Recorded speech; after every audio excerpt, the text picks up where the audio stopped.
Gibbs on the mic again. Singing the original sound. Yeah. I'm gone. So let me tell you about this girl, yeah, she's so fine. And every single day she's running through my mind. And I just wanna call her mine. Because your smile makes my day. And you take my pain away. Oh my darling, love me back. Cause I'm gone, no more trying. I'm gone, I'm waiting for you. Cause I'm gone, no more lying. I'm gone, I'm searching for you. Baby, won't you come over to my place? To my place, I wanna feel your embrace. your embrace. So baby, tell me now. Tell me now. I wanna love you some way and somehow. Because your smile makes my day. And you take my pain away. Oh my darling, love me back. Cause I'm gone, No more trying. I'm gone, I'm waiting for you. Cause I'm gone, No more lying. I'm Gone, I'm searching for you. I've got you in my heart, In my heart. there won't be anything to tear us apart. Tear us apart. So baby, tell me now. Tell me now. I wanna love you some way or somehow. Because your smile makes my day. And you take my pain away. Oh my darling,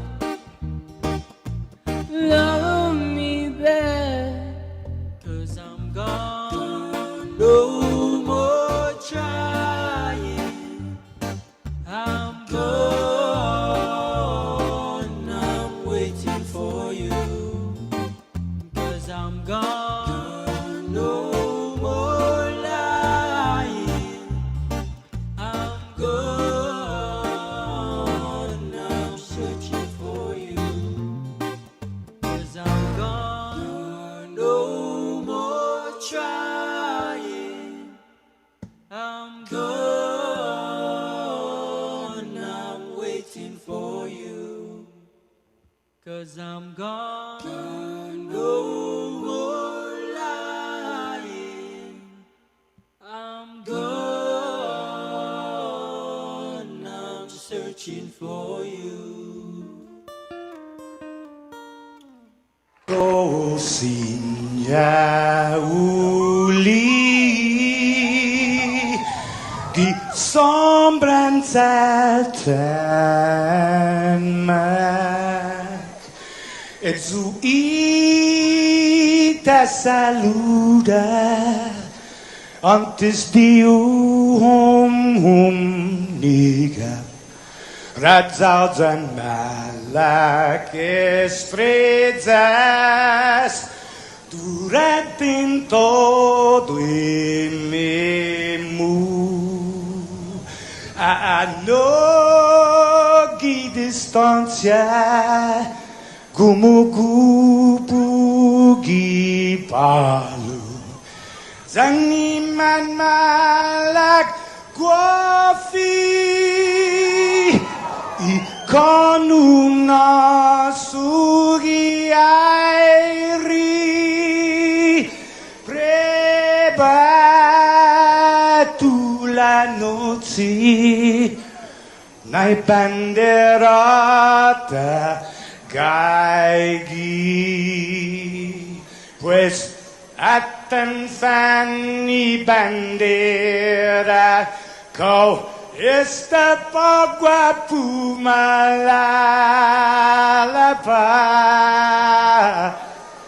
giluk tanu man libri, sentamiti man ko badi.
nation, healing of the nation.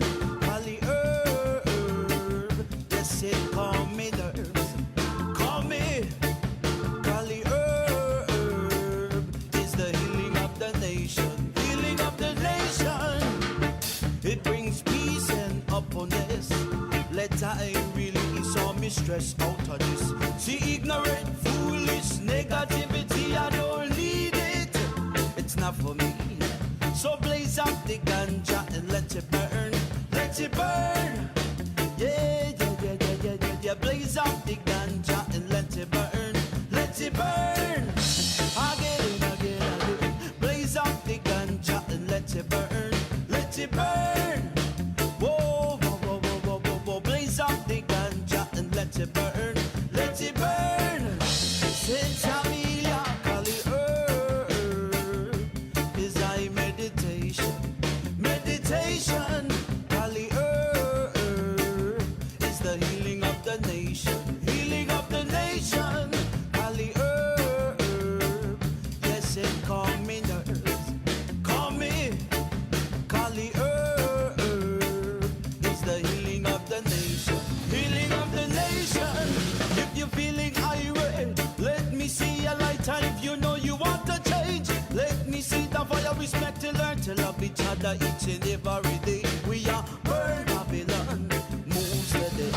So blaze up the ganja and let it burn. Let it burn. Yeah, yeah, yeah, yeah, yeah, yeah, yeah. Blaze up the ganja and let it burn. Let it burn. Again. Blaze up the ganja and let it burn. Let it burn. Saint Amelia, blaze up the ganja and let it burn. Let it burn. Walk alone, lo, lo, lo, lo.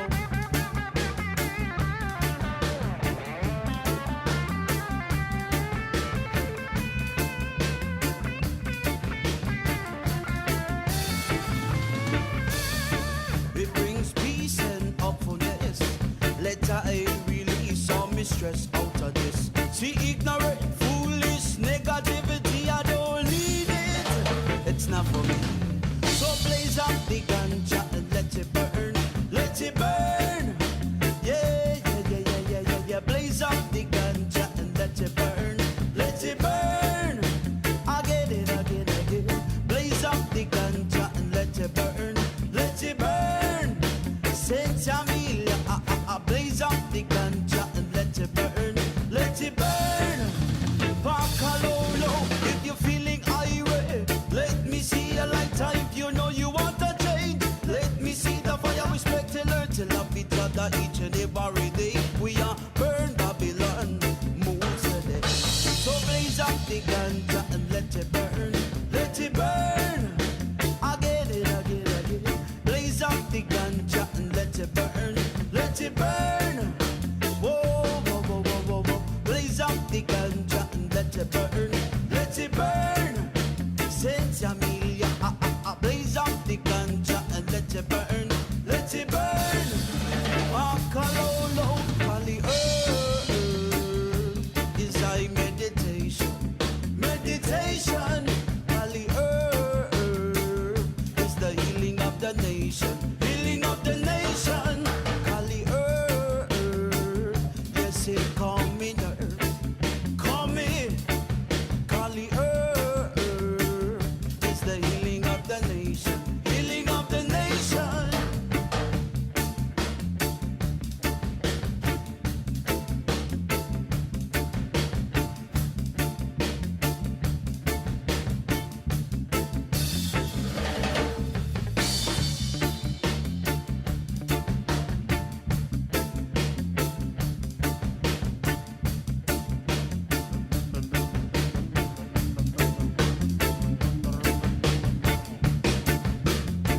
Yeah, to start the show with this one because the cannabis rules and regs have been signed off on by the Attorney General, leaving Camacho. Headed over to Ihiles Juan. Marcello's 4-piece band. Are you ready?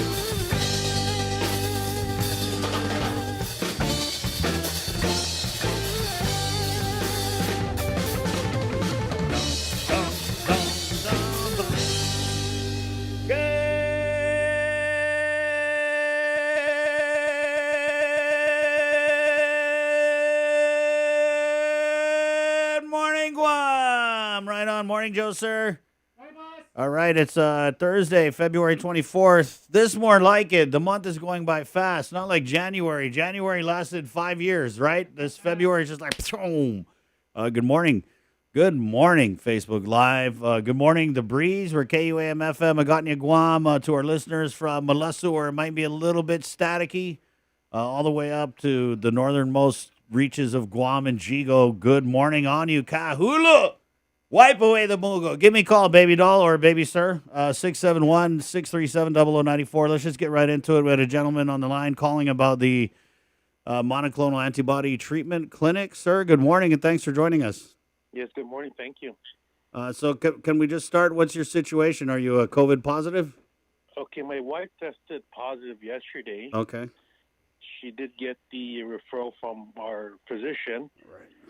So this was about maybe like 5:15. So she went up to GRMC. Okay. Then I guess GRMC doesn't know what's going on with the monocle. So she came home. And then about maybe almost 6, we called the 311. Mm-hmm. A gentleman answered. He asked us the question from my wife. So my wife answered the question. But he's like, okay, I'll call you right back. Let me talk to my supervisor about your situation. We never got a call back until this morning. Nothing yet. Okay. So I was reading in the paper that it is open from 9 to 6 in Manila. So are we able to just go in as a walk-in or an appointment or, Okay, sir. So I'm just assuming, because I'm looking at the graphic here. I told you, do we still have that one, sir? Okay, yeah. So I'm looking at the graphic here, and all it says is that you need a physician's referral. So I'm pretty sure they're not going to turn you away if your wife's positive and you have the referral already and you just show up. And if they do, make sure you call us up and complain about it, because we'll put you on the air and let everyone hear it. Yes, because, he also was telling us once you get the pill, so my wife's like, okay, what's more effective? He said the monocle, the one in Manila. I said, okay.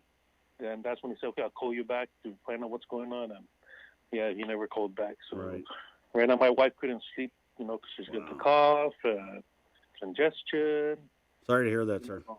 Oh, thank you. But for our doctor to give us the referral, and so I'm sorry, sir. So your doctor gave you the referral for yes. Which of the monoclonal antibody treatments? Because there's the one in Manila. Okay, and that is, I think that's Sotrovimab. I'm not too sure, Chris. Yes, that is. It's Sotrovimab. That so I guess I think that's like the one that most people can get. Okay. So we're gonna try to go there maybe like 8:00. Yeah.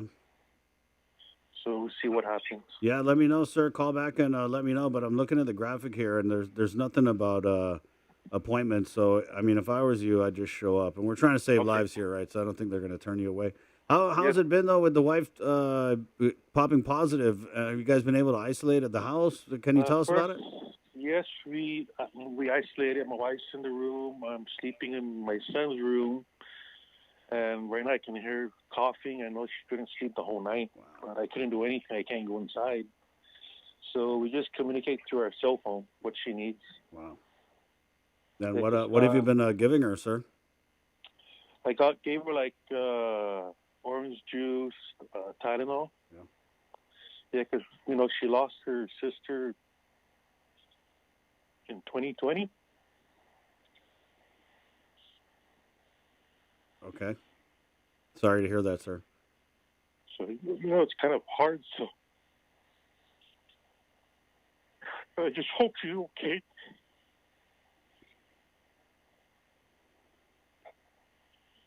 Sir, just go to the clinic, sir, and I just want to say that most of the people who get the monoclonal antibody treatment, they're okay. And, if your wife is feeling sick, I know that you're going to be feeling it too, but I mean, everybody who goes over and gets that treatment, a lot of them don't have to end up going to the hospital. So just pack up the wife. I know it's hard. You double mask, put on your gloves, all that stuff, and just get her over to the clinic, sir. And I know it's frustrating. I feel you, because my boy caught COVID, and he had to stay over at his mom's house. And the first couple of days he was really sick. And you're right. I mean, it's like, as a parent, or even in your case as a husband, I know you just want to bust down that door and run in there and just say, "Babe, come here," and hold her, right? Yeah. So I'm going to But do that this morning. I'm hoping they can take us. they will. I'm pretty sure they will, sir. And if they don't, give us a call, okay? Okay, well, Thank God bless you, sir, and just be thank safe. you. Be safe, Thank all you. right? Thank you. Esta, okay. Thank you. Bye. Oh man, tough one, guys. Tough one. Yeah, there's still COVID out there. I know it's there's still COVID out there. As the Joint Information Center last night, sir, I think it was about 300. Let me see. Yeah, the 320th COVID-related fatality has been reported again.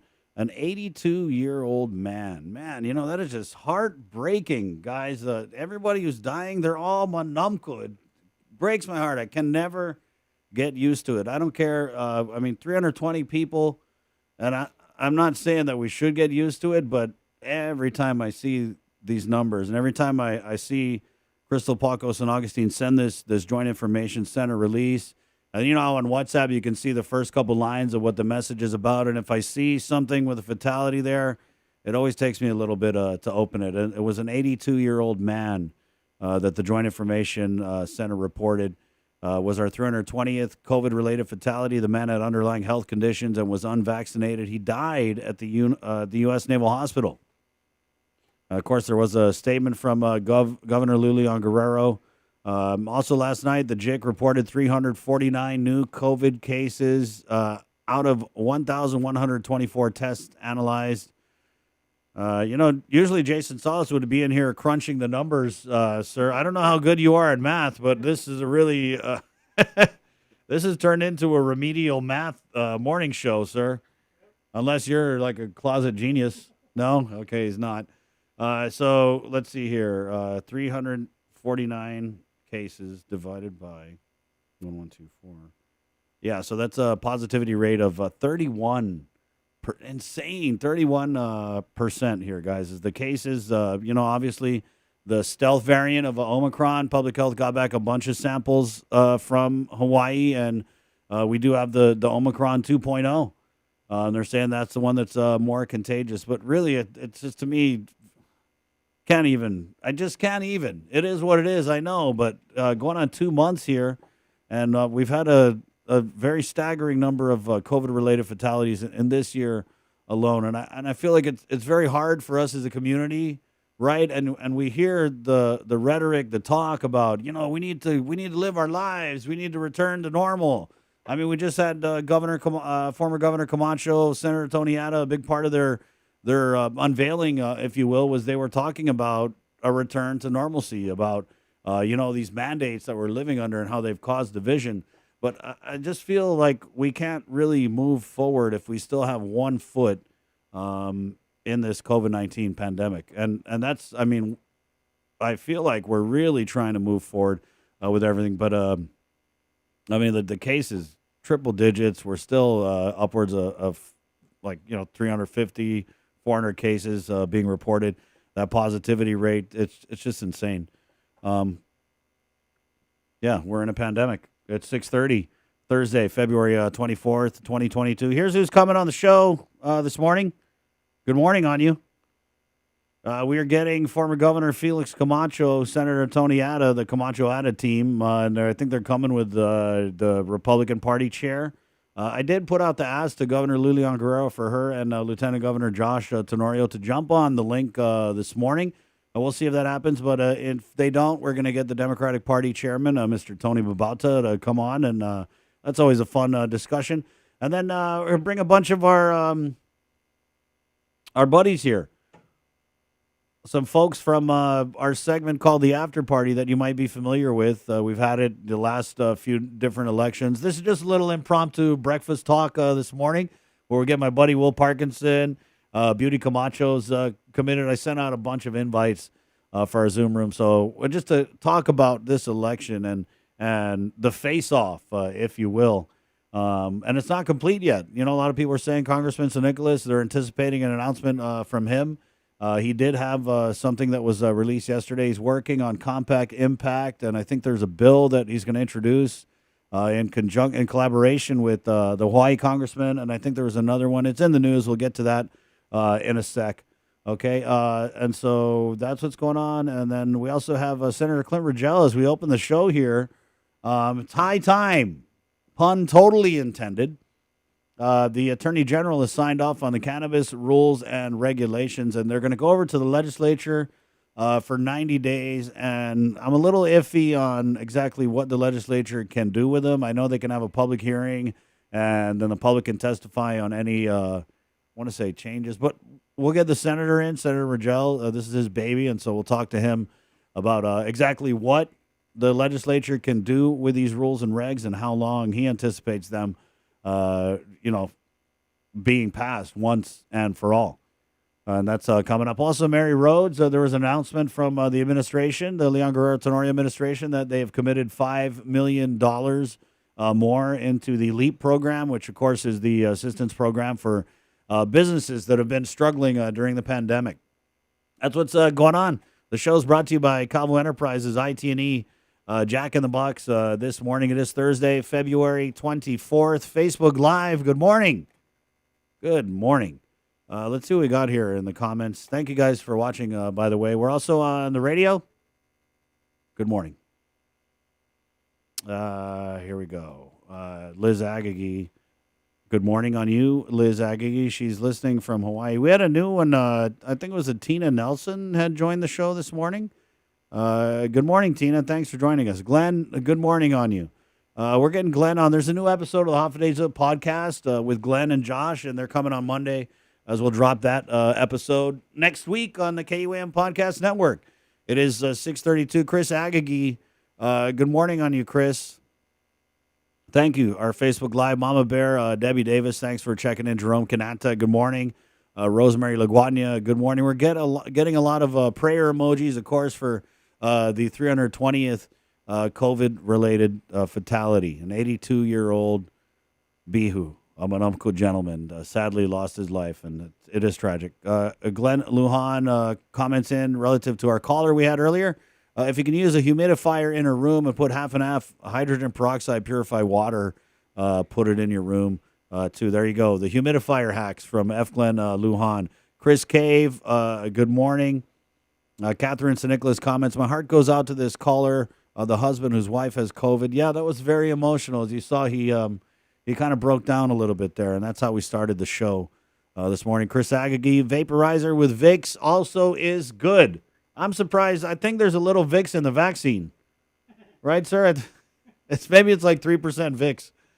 What else we got here?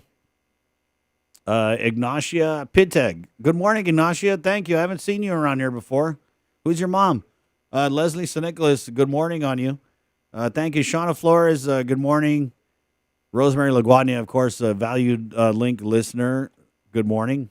And good morning, Mama Bear. Hope you're doing good.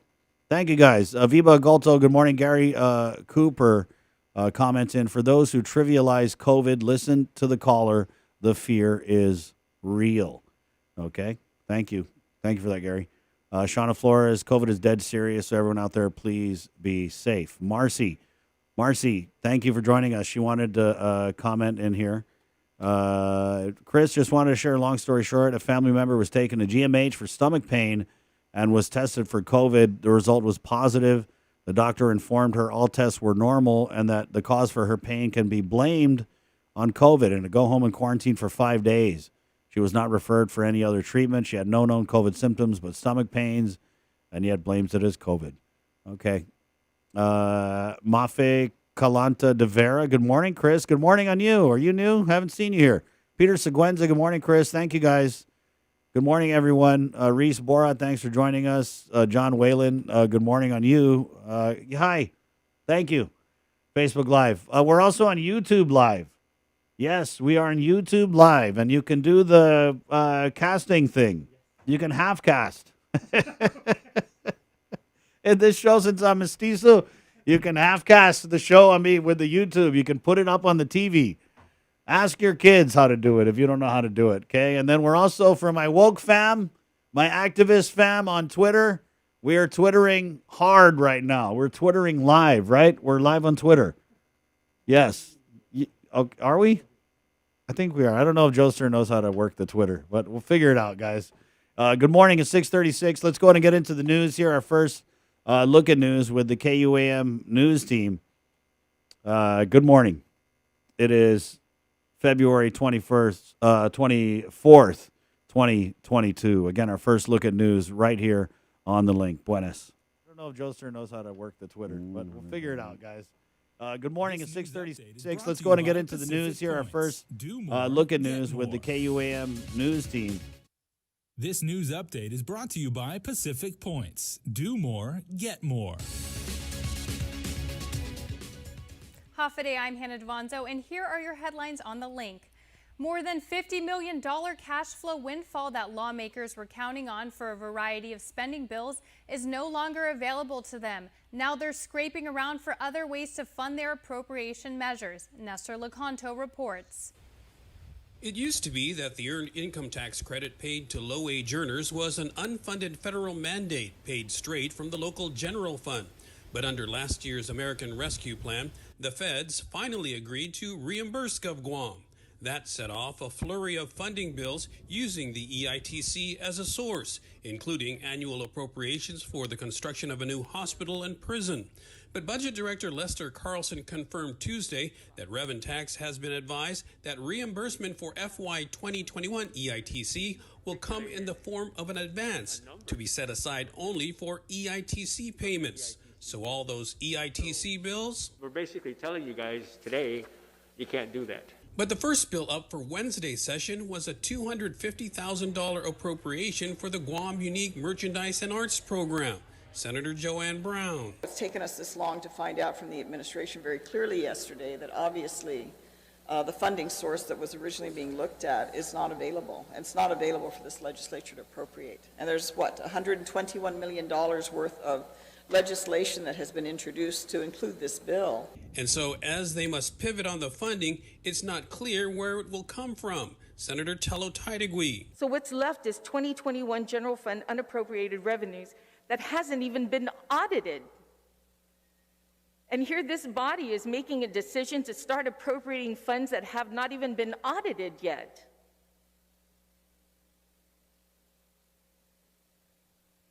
It's irresponsible. And we also need to make sure that what we're appropriating is really the most critical priorities in the government, because as the months and the weeks go on, unless Uncle Sam has more money to spread out around the island, it's going to get tight, and we're going to probably have to come in and start cutting. For KUAM News, I'm Nestor Lecanto. The governor has added another 10% or $5 million to the Local Employers Assistance Program. The initial budget for the LEAP program was $50 million, but Adaloop says it's now close to being exhausted. According to a news release, some 444 grants have been awarded, with over 400 more expected to be approved for funding. LEAP provides loans to small businesses that were impacted by the pandemic, such as business interruption. Companies can use their loan money to cover operating expenses, but must maintain or even increase employment. The loans can be converted to grants if at least 60% of all proceeds are used for eligible employee wage and benefit costs. The LEAP program is administered by GITA. The deadline to apply is Friday, February 25th at 5 p.m. Congressman Michael San Nicolas says he's coming up with a more creative way to cover the cost of hosting compact migrants on Guam. Instead of seeking reimbursement from Washington, he's asking for an offset of local matching funds for various federal social programs. Congressman San Nicolas, along with co-sponsors Hawaii Representatives Ed Case and Kai Kahele, has introduced the Compacts of Free Association Host Community Support Act. The legislation would allow jurisdictions to determine their true hosting costs for such services as education, health, and public safety. They would then offset those amounts against local dollar matching requirements for federal grant programs. He describes it as a creative way to bring more compact support without the need for Congress to appropriate additional funding, which he called the biggest challenge. San Nicolas said compact impact funding has historically been grossly insufficient. Guam, Hawaii, and other communities share annual federal reimbursement of $30 million. But San Nicolas says in the last 3 fiscal years alone, Guam has spent more than $172 million. His bill would cap yearly reimbursement at no more than $100 million. For KUAM News, I'm Nestor Lecanto. The legal sale and manufacture of marijuana is another step closer. The Attorney General's office announced Wednesday it has approved the Guam Cannabis Control Board's rules and regulations as to legality and form. In a news release, the AG said several revisions were made to ensure that the rules were constitutional and complied with the administrative adjudication law. The AGO says it expects that the board will now submit them to the legislature for review for up to 90 days. Medical marijuana use was approved by Guam voters in a 2014 referendum. It has been legal for recreational use since 2019. However, the licensing and sale of marijuana has been awaiting the rules and regulations. In the past 2 years, the CNMI has licensed at least 2 companies. And it's a terrifying situation for small businesses. Armed robberies seem to be on the rise over the last several weeks. I'm gonna die, or if they're gonna stop me, I'm gonna die right away. She forgot to lock the doors after hours and was surprised to find a man inside the store.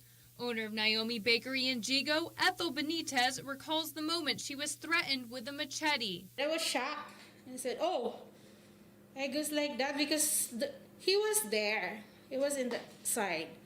And then I on the light and he said, can I buy your bread? So I said, okay, you know that we're closed.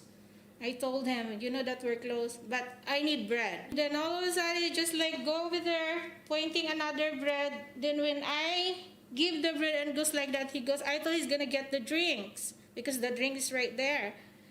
Well, he went, go straight, and then get the machete and go straight on me like that. Benitez's experience has become too familiar for small store and business owners. A rash of robberies with armed assailants have flooded the Guam Police Department recently.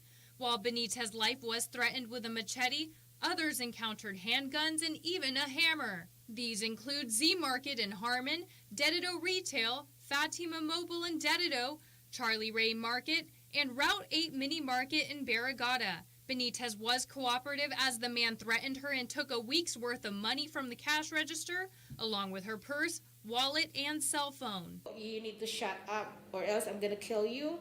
And then I told him that, oh, please don't kill me, just take all the money. But please don't stop me, don't kill me. There's reason to believe that these acts were committed by the same individual. If you recognize the man in the footage, you are urged to call GPD immediately at 671-475-8615.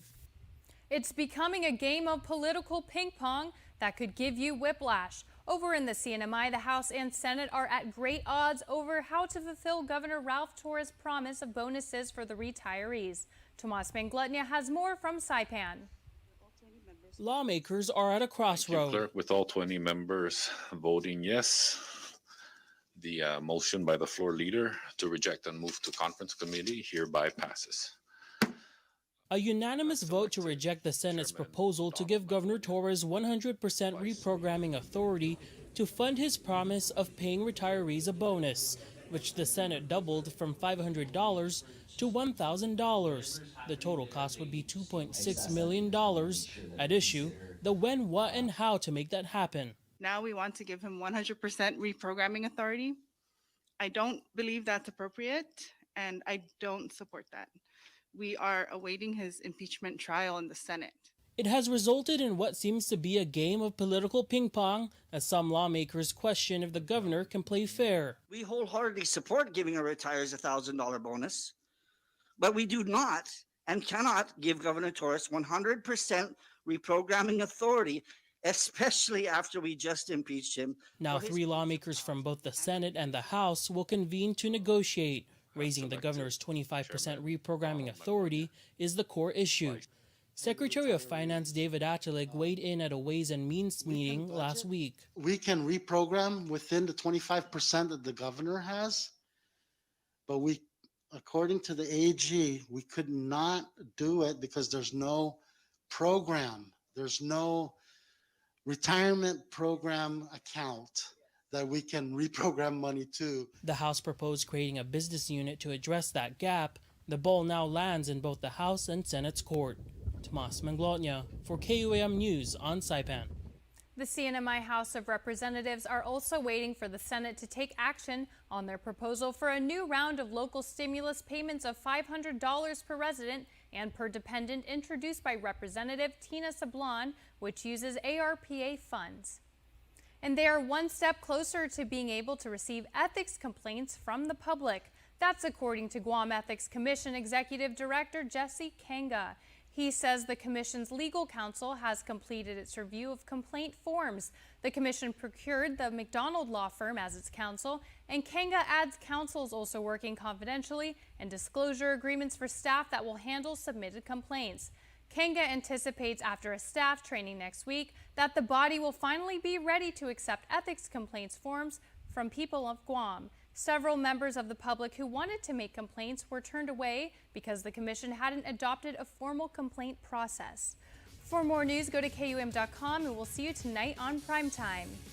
This news update is brought 47. Let's go to get into some more news presented by First Hawaiian Bank with Uncle Kin Conception on this Thursday morning. Good morning. Buenas tardes, tiget suntu gifinu tamorgin ni KUAM News. Presenta ni familia Mizo gi First Hawaiian Bank.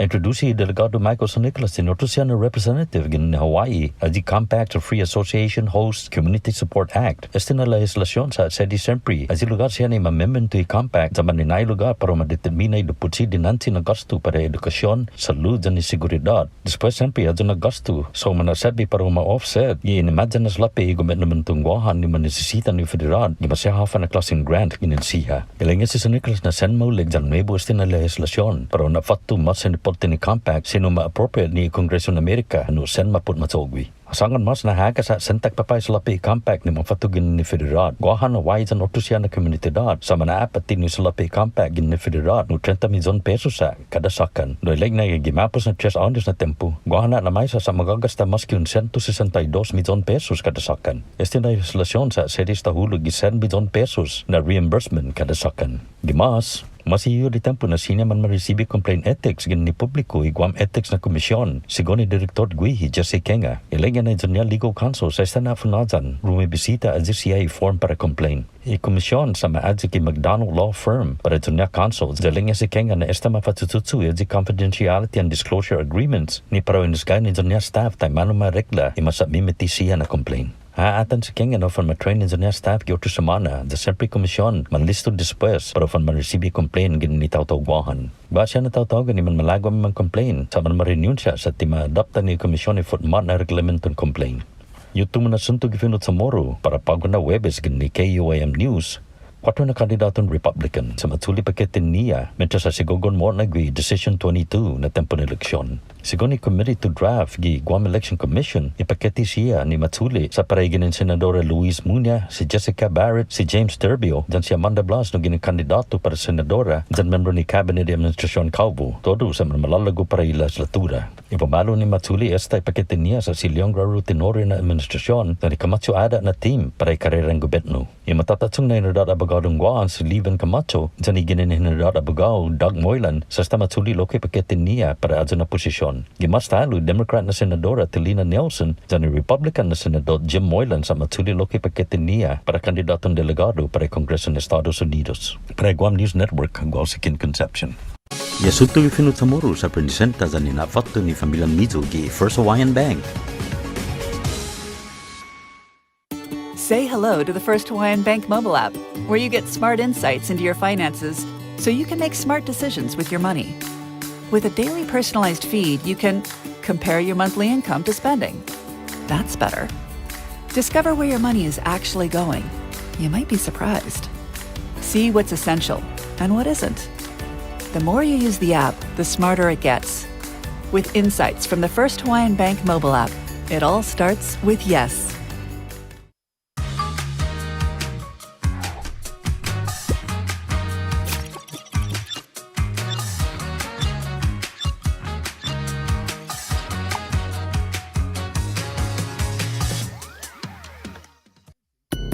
New Spicy Lovers Pizza from Pizza Hut. Hurts so good. With its spicy marinara and sliced red chilies. It's like a roundhouse kick to the taste buds. How's it looking? Don't be bashful with the fiery flakes now. I want it to be real spicy. I haven't started yet. Okay. I'm ready. The new Spicy Lovers Pizza. Get it while it's hot. You want respect? Red Chilies get you respect. No one outpieces the Hut. Mariana's Irrigation and Landscape Superstore. Stop on by and visit our showroom today. We offer everyday low prices on all major outdoor power equipment like bush cutters, chainsaw, power washer, generators, and more. Need service, repair, maintenance? Well, check out Guam's best superstore only at Mariana's Irrigation and Landscape, located in Barragata along Army Drive between Submarina and Besta Market. Call 735-7446 for more information. Now shipping to surrounding islands. Mariana's Irrigation and Landscape Superstore.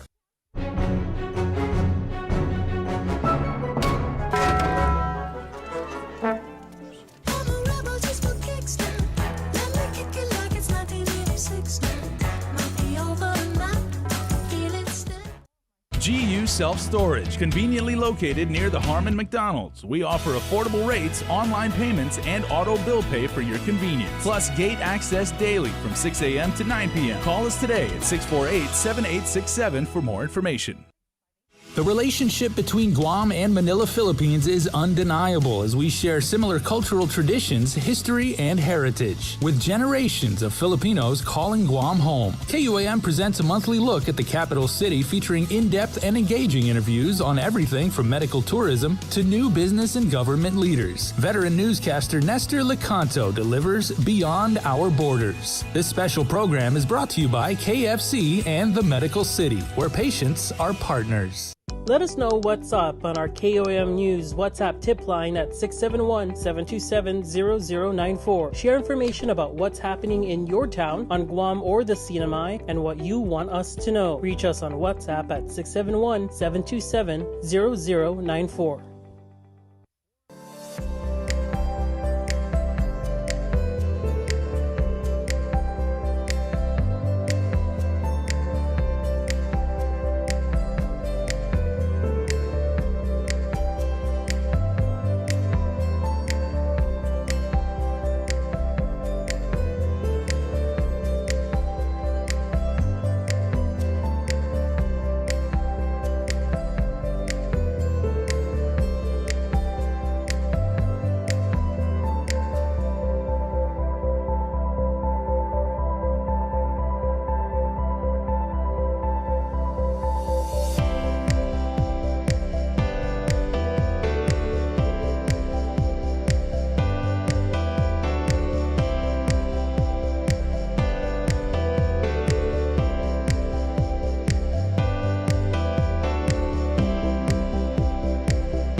Hey, wow, Palau. Yep, we play it all. Palau, Chookies, Gushrayan, Yappies, Ponapan, Tamoru. It's all local music here on The Link. My name's Chris. Good morning, 6:56. Thursday, February 24th, 2022. Coming up on the show with Senator Clint Rogel. We'll talk about the AG put his autograph on the cannabis rules and regs, and so we'll find out what's next. They're heading to the legislature. They can do a bunch of different things with it.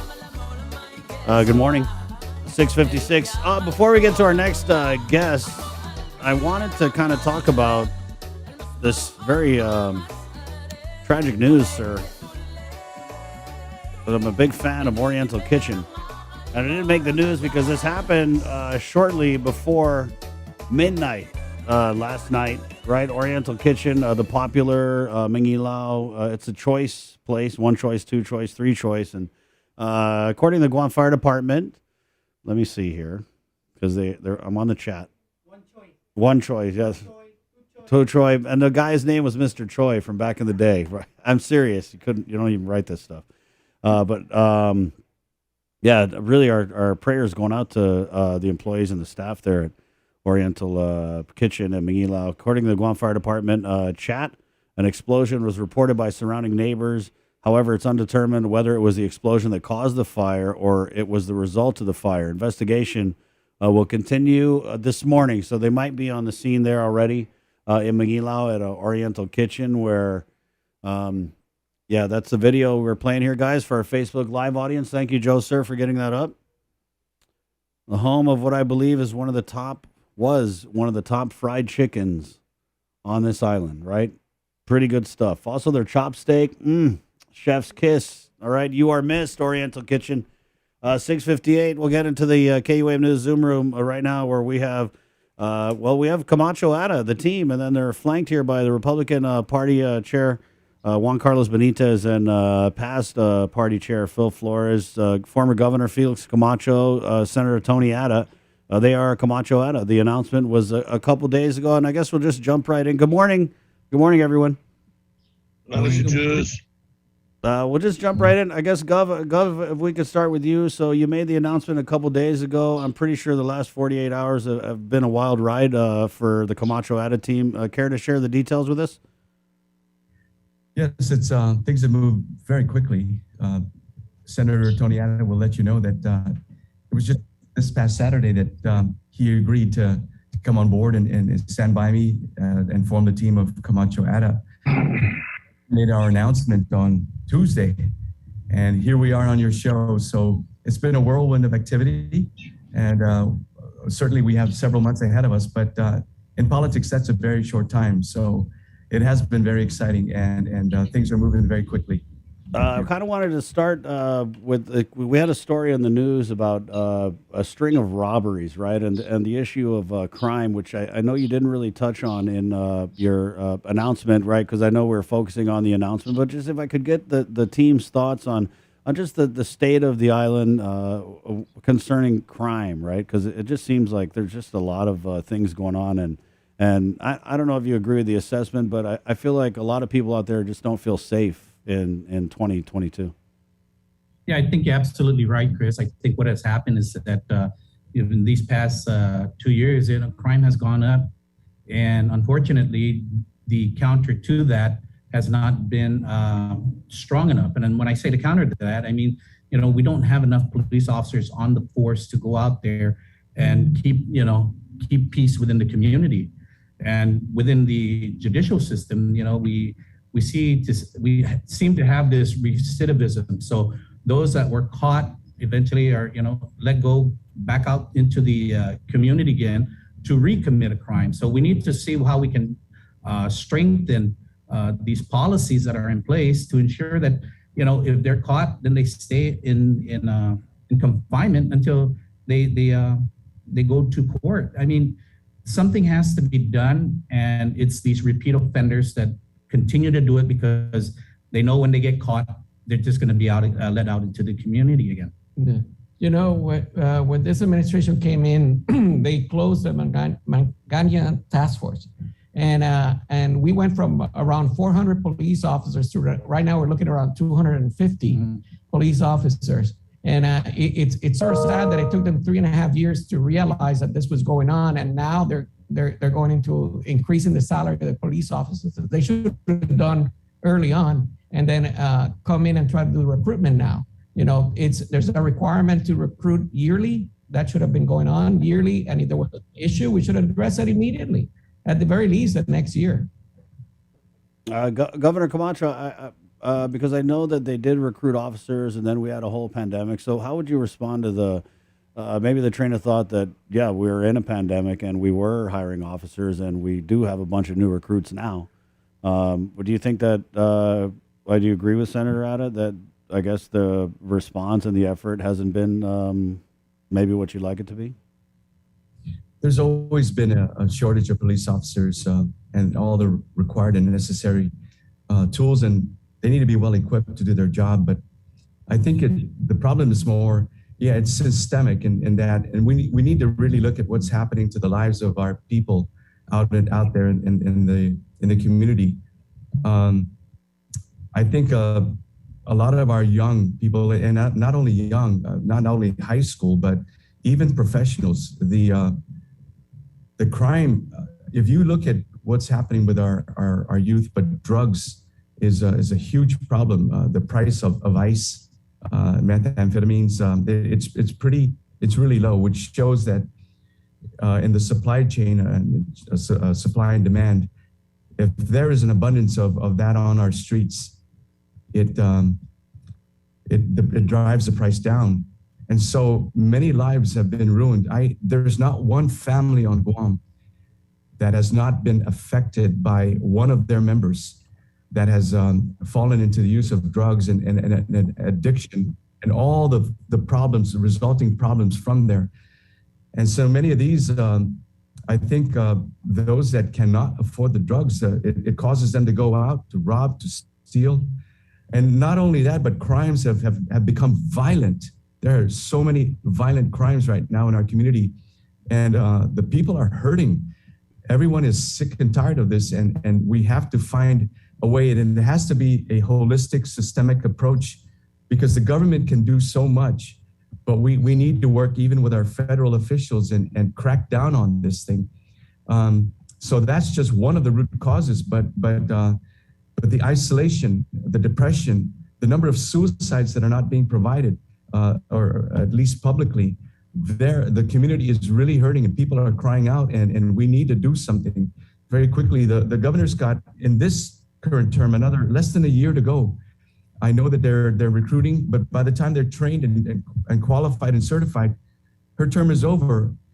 If it continues, then they'll serve in her second term, but they're not going to be on the streets until perhaps next year. Mm-hmm. And so there's got to be a holistic approach and how we deal with this moving forward and providing enough, not only police officers, but those in the drug traffic area. We need federal officials. This has to take. We've got to take a very serious approach in this, in how we address this at the borders and what's happening on our island, because they're cooking it. They've got homes right now where they're cooking ice and providing it locally.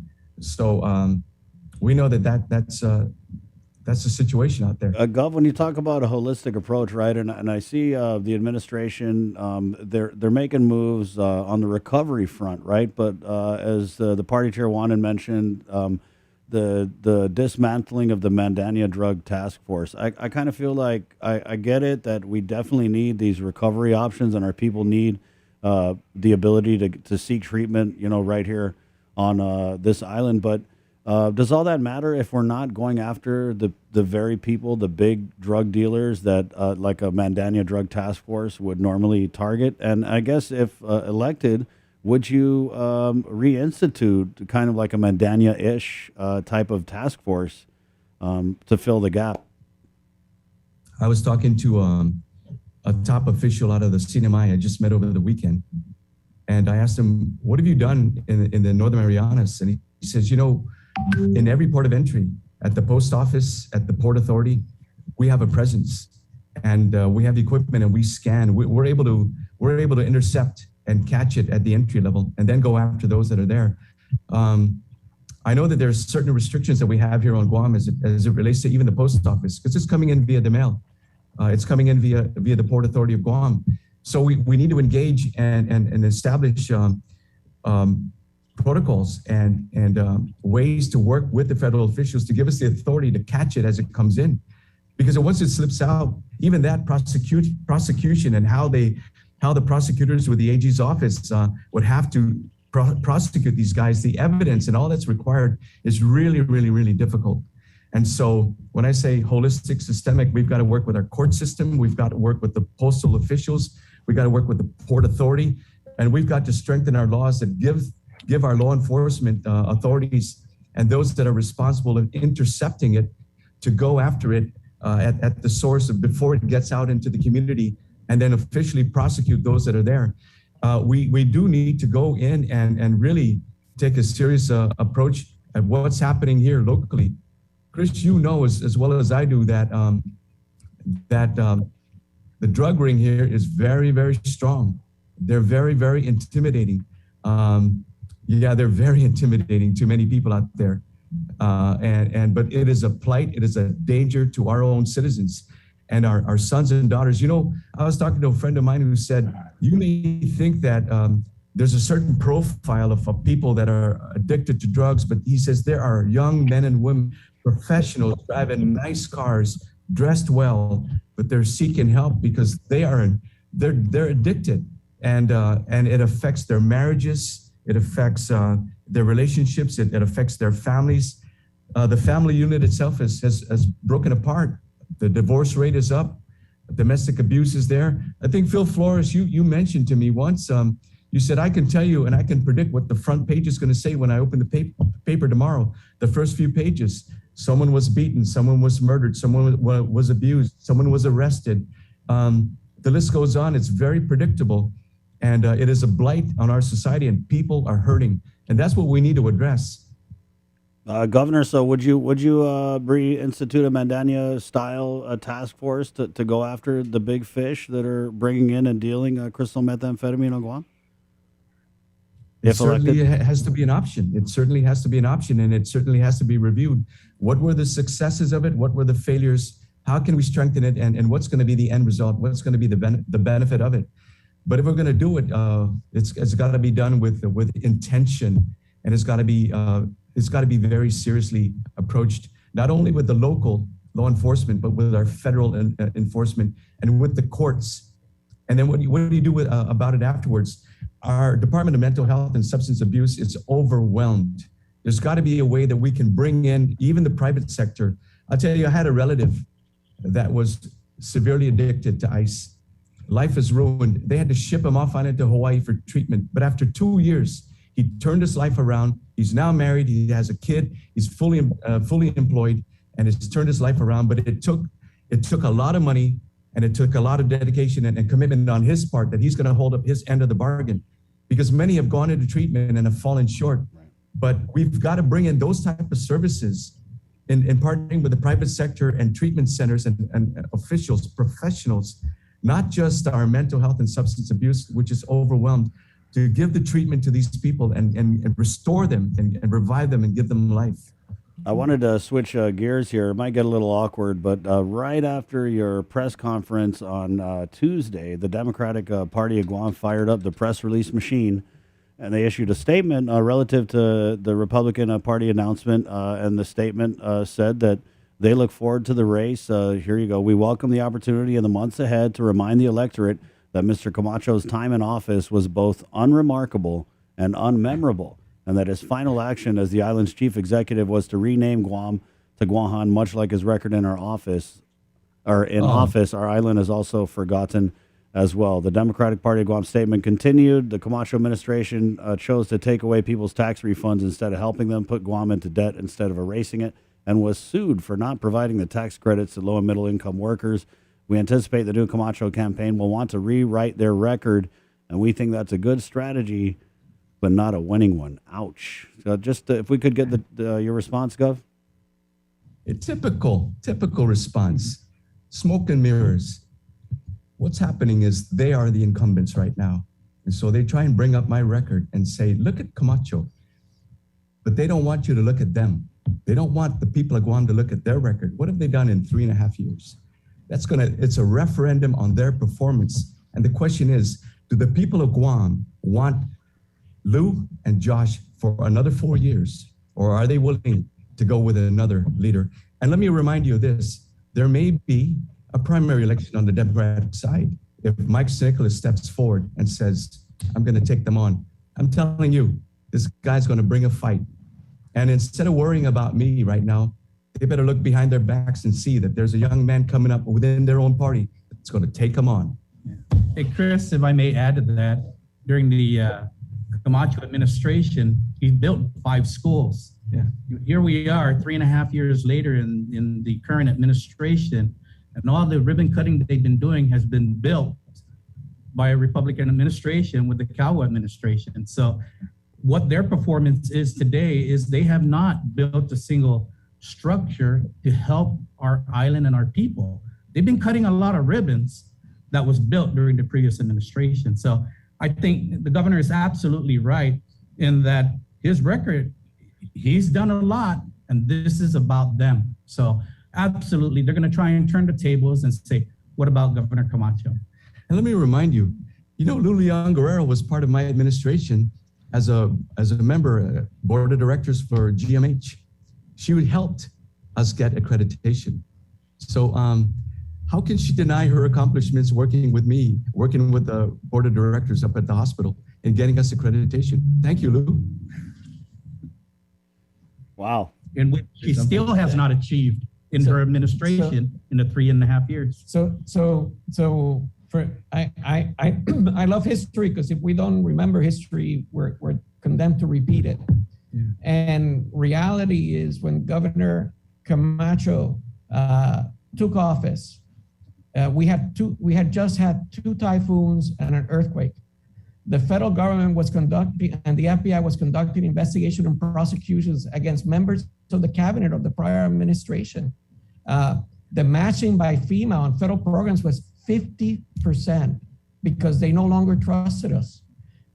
Governor Camacho rebuilt that trust to go all the way to go back to 90-10 to 100% federal without no local match.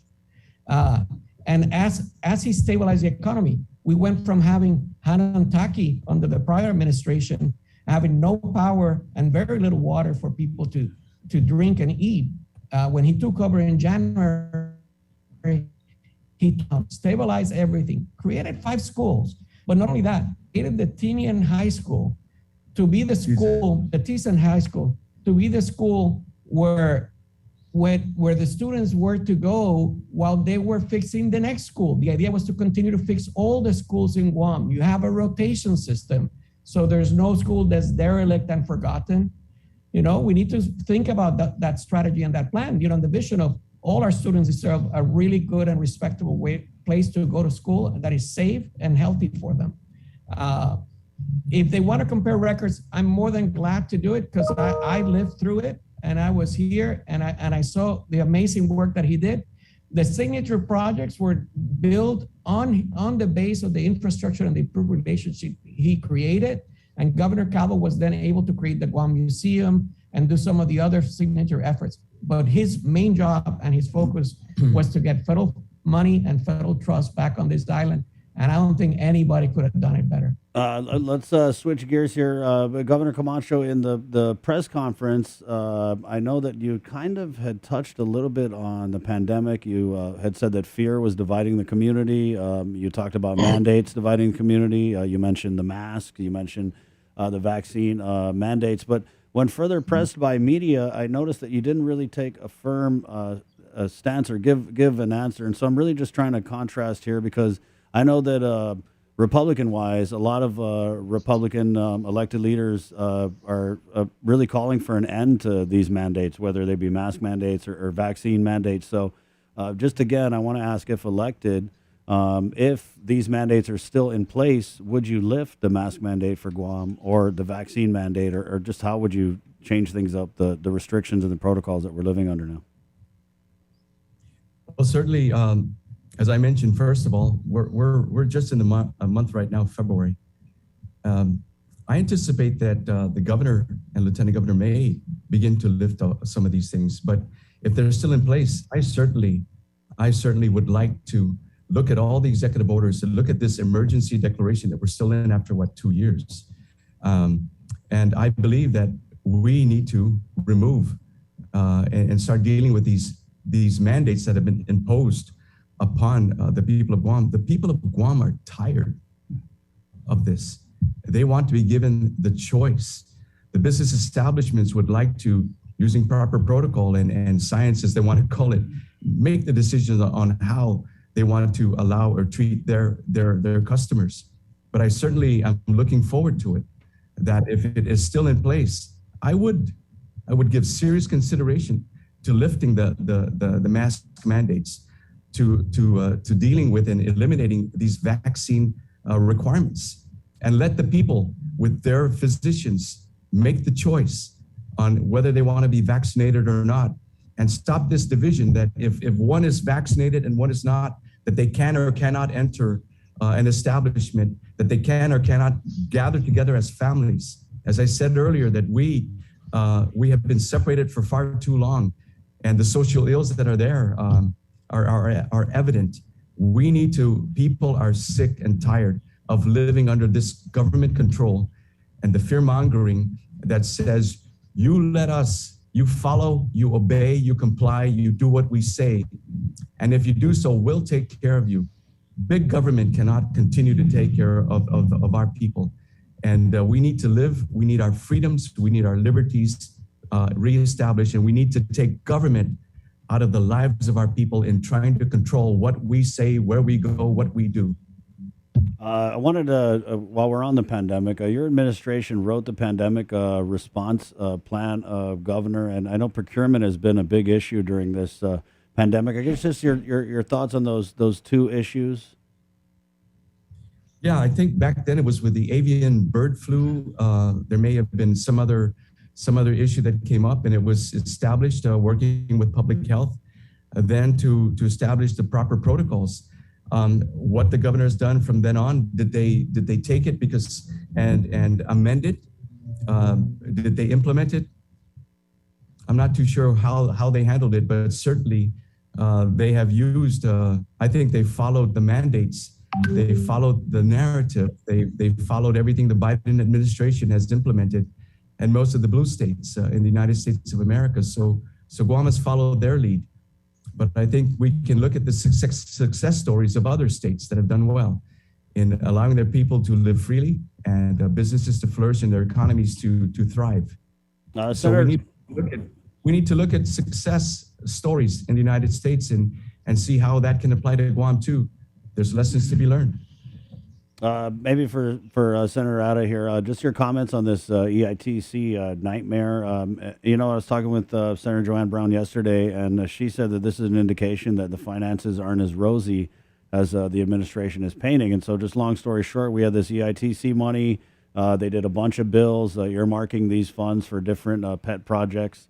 Then you come to find out that the uses for this money are very limited, meaning that it can only be used for EITC, basically, right? So, right. This kind of, to me, speaks to this whole issue with the legislature, the administration, and the federal funds, and the, I guess, the kind of unwillingness of the administration to kind of share the information with the legislature. If elected, I guess, would you guys continue with this type of relationship with the legislature? Would you be more transparent, maybe forthcoming with information? Chris, I believe that you need to be transparent and you need to be working together, the administration and the legislative branch. Unfortunately, that this administration has not worked with the legislature. I mean, we're coming up to this process, and we need to know what has been done within the past fiscal year in hiring and utilizing ARP money for those hires. Because come this new budget process now, all these that were hired or salaries were in with this pandemic money, what is the effect of that going to have on this upcoming budget? Going to be sustainers? Are we going to be able to sustain those pay raises that were done with ARP money. And we have no idea because the administration did not let us in on that. So absolutely, we need to be working with the legislature to ensure we're doing and we know what they're doing. And, they gave us access to the AS 400, look only, but, it still does not tell us what they're doing with federal funds that are coming in, federal funds that were given to them, ARP, things like that. So absolutely, we're gonna have to be transparent with them, and that's what we're gonna be. We're gonna be in a very transparent administration. Governor? Chris, when we look at Washington, D.C. and the federal funds, there's been around $9 trillion that have been printed for addressing this pandemic. Out of that, Guam has gotten like $2 billion, $2.5 billion in funding. We really need to be cautious in how we spend that money, and it should be done in conjunction with the legislature as an equal branch of government, not unilaterally. The next few years, you're seeing it right now, are going to be very tight from federal funds. Even right now, the president wanted to pass his signature package of $3 trillion, and he couldn't even get his own senators to agree to it. So as we move forward, if we are not together, Democrats and Republicans, legislature and the executive, private sector and public workers, to try to make sure that Congress was a united message. This is the type of a system we need. We're not going to see a lot, and we can't continue divided. We need to figure a way that we can unite and work together, and that's what we feel the Camacho-Ada administration is going to bring. It's going to bring working hand in hand with that legislature. And Chris, one other thing, I just hope and pray that should the current administration not be successful in re-election, that at the winding months of their administration, that they don't spend all the money, and put our island in jeopardy prior to a new administration coming in. They've been very tight with it the first couple of months. So, if they're spending prudently, I hope they continue to spend prudently. But unfortunately, that's not what we're seeing. I know you guys got to go, so we'll kind of end here. You talk about unity, a division. You mentioned President Joe Biden. Do you believe that he's a duly elected president, Governor Camacho? Yeah, that's what do they refer to him as, number 45. I think he's a disaster. If you look at what's happened in America and the unraveling of it, it's terrible. That is he duly elected? Of course, they had the election process, and if you go by what the law is there, he's been inaugurated. But I really do believe that there was a lot of corruption that was involved in the election, and I believe that what the people of America are pushing for is for the truth to be revealed, is for truth to be exposed. And I think you're going to begin to see by certain states, state by state, whether it be Arizona, Wisconsin, other places that were in dispute, that perhaps there are cases that are starting to come forward, and whether or not it was valid will have to be proven in the courts. Yeah. That being said, though, Gov, I'm sorry. Duly elected or not, he is the president of the United States. He's the person that's making the decisions for all of us, and he's leading this country through this process. And it's been problematic. His decisions to shut in the fracking oil rights in the United States, to eliminate the gas pipelines across the United States, to sanction favorably the creation of the Russian pipeline that now he's realized that it was a mistake, so now he's closing, has put us in this crisis that we're facing. Right now, fuel prices are $97 a barrel. The expectations after the decisions of what's happening in Russia and the sanctions that the U.S. is putting is expected to go up to $125 a barrel. we need to try to be figuring out how are we going to survive here? How are the middle class and in this island going to be able to turn the power on and be able to take their children to school in a car? You know, if you own a pickup, the gas price has gone over $100 a tankful. And I don't know how many people can survive, continue to pay that high prices. The $300 she gave after our announcement of Governor Camacho's campaign is a start. But I can tell you this crisis is going to last a lot more than 3 months, and they're going to need a lot more help than that. Yeah, it's funny. I made the joke yesterday that you guys should have more press conferences if that means that we're going to get more money from the administration. But I want to end here. We'll give you the floor for a minute. Just last message before we move on. Camacho-Ada here on the link. Well, first, Chris, I want to thank you for this. I was teasing you before we got on board. It's we feel like we're going into the lion's den, but you've been a great host, and thank you. This opportunity to just announce our candidacy is what this is all about. As the election process goes on, we'll be working on our platform. We'll roll it out. There'll be opportunity to contrast for the voters, to contrast between what we offer, our experience. Even if you wanted to bring up my background, fine.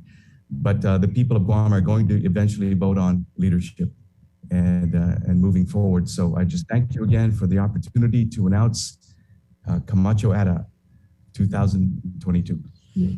Yeah, thank you, Chris. Thank you to the people of Guam for listening here. And, absolutely what the governor said. Give us the opportunity to show what we can do to make Guam's future much brighter. And it'll be with the team of Camacho-Ada. Thank you, Chris. Thank you. Thank you, Juan. Thank you, Phil. Thank you, Gov. Thank you, Senator. Thank you. There you go. 728. Good morning, guys. That was the Camacho-Ada team. Pretty juicy, especially his Governor Camacho's response to the Democratic Party of Guam release. And look at that. We just happen to have the Democratic Party of Guam chairman standing by in the KUAM News Zoom room. I love getting the response to the response to the response to the. Tony, are you there? Good morning. Good morning. Morning. How are you, my friend? I'm doing well. I'm on the side of the road. I was driving. I didn't catch everything that was going on. I've been on a couple calls. So I should probably move my car and get a better. First of all, I got to say, I'm digging the video bubbas. okay? I'm digging the bubbas here, Tony. Looking good. Hey, we're in campaign mode. Sometimes you don't have time to shave. So I guess is the video okay, by the way? Yeah, it looks good. Is it good? Maybe turn your phone sideways. Turn the phone sideways. Let's do that. Whoa. How's that? Oh, that's much better. There you go. Okay. All right. So I guess we can just start with, did you hear Governor Camacho's response to the release from the Democratic Party? I unfortunately wasn't able to listen in. I was driving. I was on the phone at the same time, so I had my hands free going, and just managed to pull over at the time that we were scheduled. So let me know what he said. He said it was smoke and mirrors, and that the Democratic Party was trying to distract from the record of the incumbent administration. I believe he had also, Senator Ada had said that, Governor Camacho had built a bunch of schools, and then I think the party chair, Juan Carlos, had chipped in and said that during Governor Camacho's term, there was a lot of trying to restore trust in the local government to the federal government. But basically, he, said that he disagreed with the release, obviously. Well, I disagree with him. I mean, that's that's what the campaign's about, and that's what the two campaigns will do, right? Is to put forth their records. I have confidence in the record of the Leon Guerrero-Tenorio administration and how they've handled the pandemic, how they have gone about implementing the different federal programs meant to address the effects of the pandemic, which I think has really taken, I think, their agenda off, obviously, by about 2.5 years. That's how long we've been dealing with the pandemic. I think as we try to get back to some normalcy, I think you'll see other things, that will realign with what Governor Leon Guerrero wanted to set out to do to begin with. And even in dealing with the pandemic, we were still able to reduce the deficit, still able to hire more police officers, there's a regular talking point about lowering the BPT, when in actuality, more than 90% of those who have business licenses and filed BPT are only filing at 3%. There's only 5% that really pay the 4%, and that's because Democrats in the former Senator Regine Bisco-Lee raised the threshold for small businesses to 250,000, and then in this current legislature, Joe San Augustine raised it to 500,000, which captures 90% of those who are filing BPT. They pay at 3%. There's only 10% of businesses on this island that pay the full 5%. And so we did all this, and this is all being done during the pandemic, and Right. and it has been tough, and there have been difficult decisions that have needed to be made to address the pandemic from the get-go until now.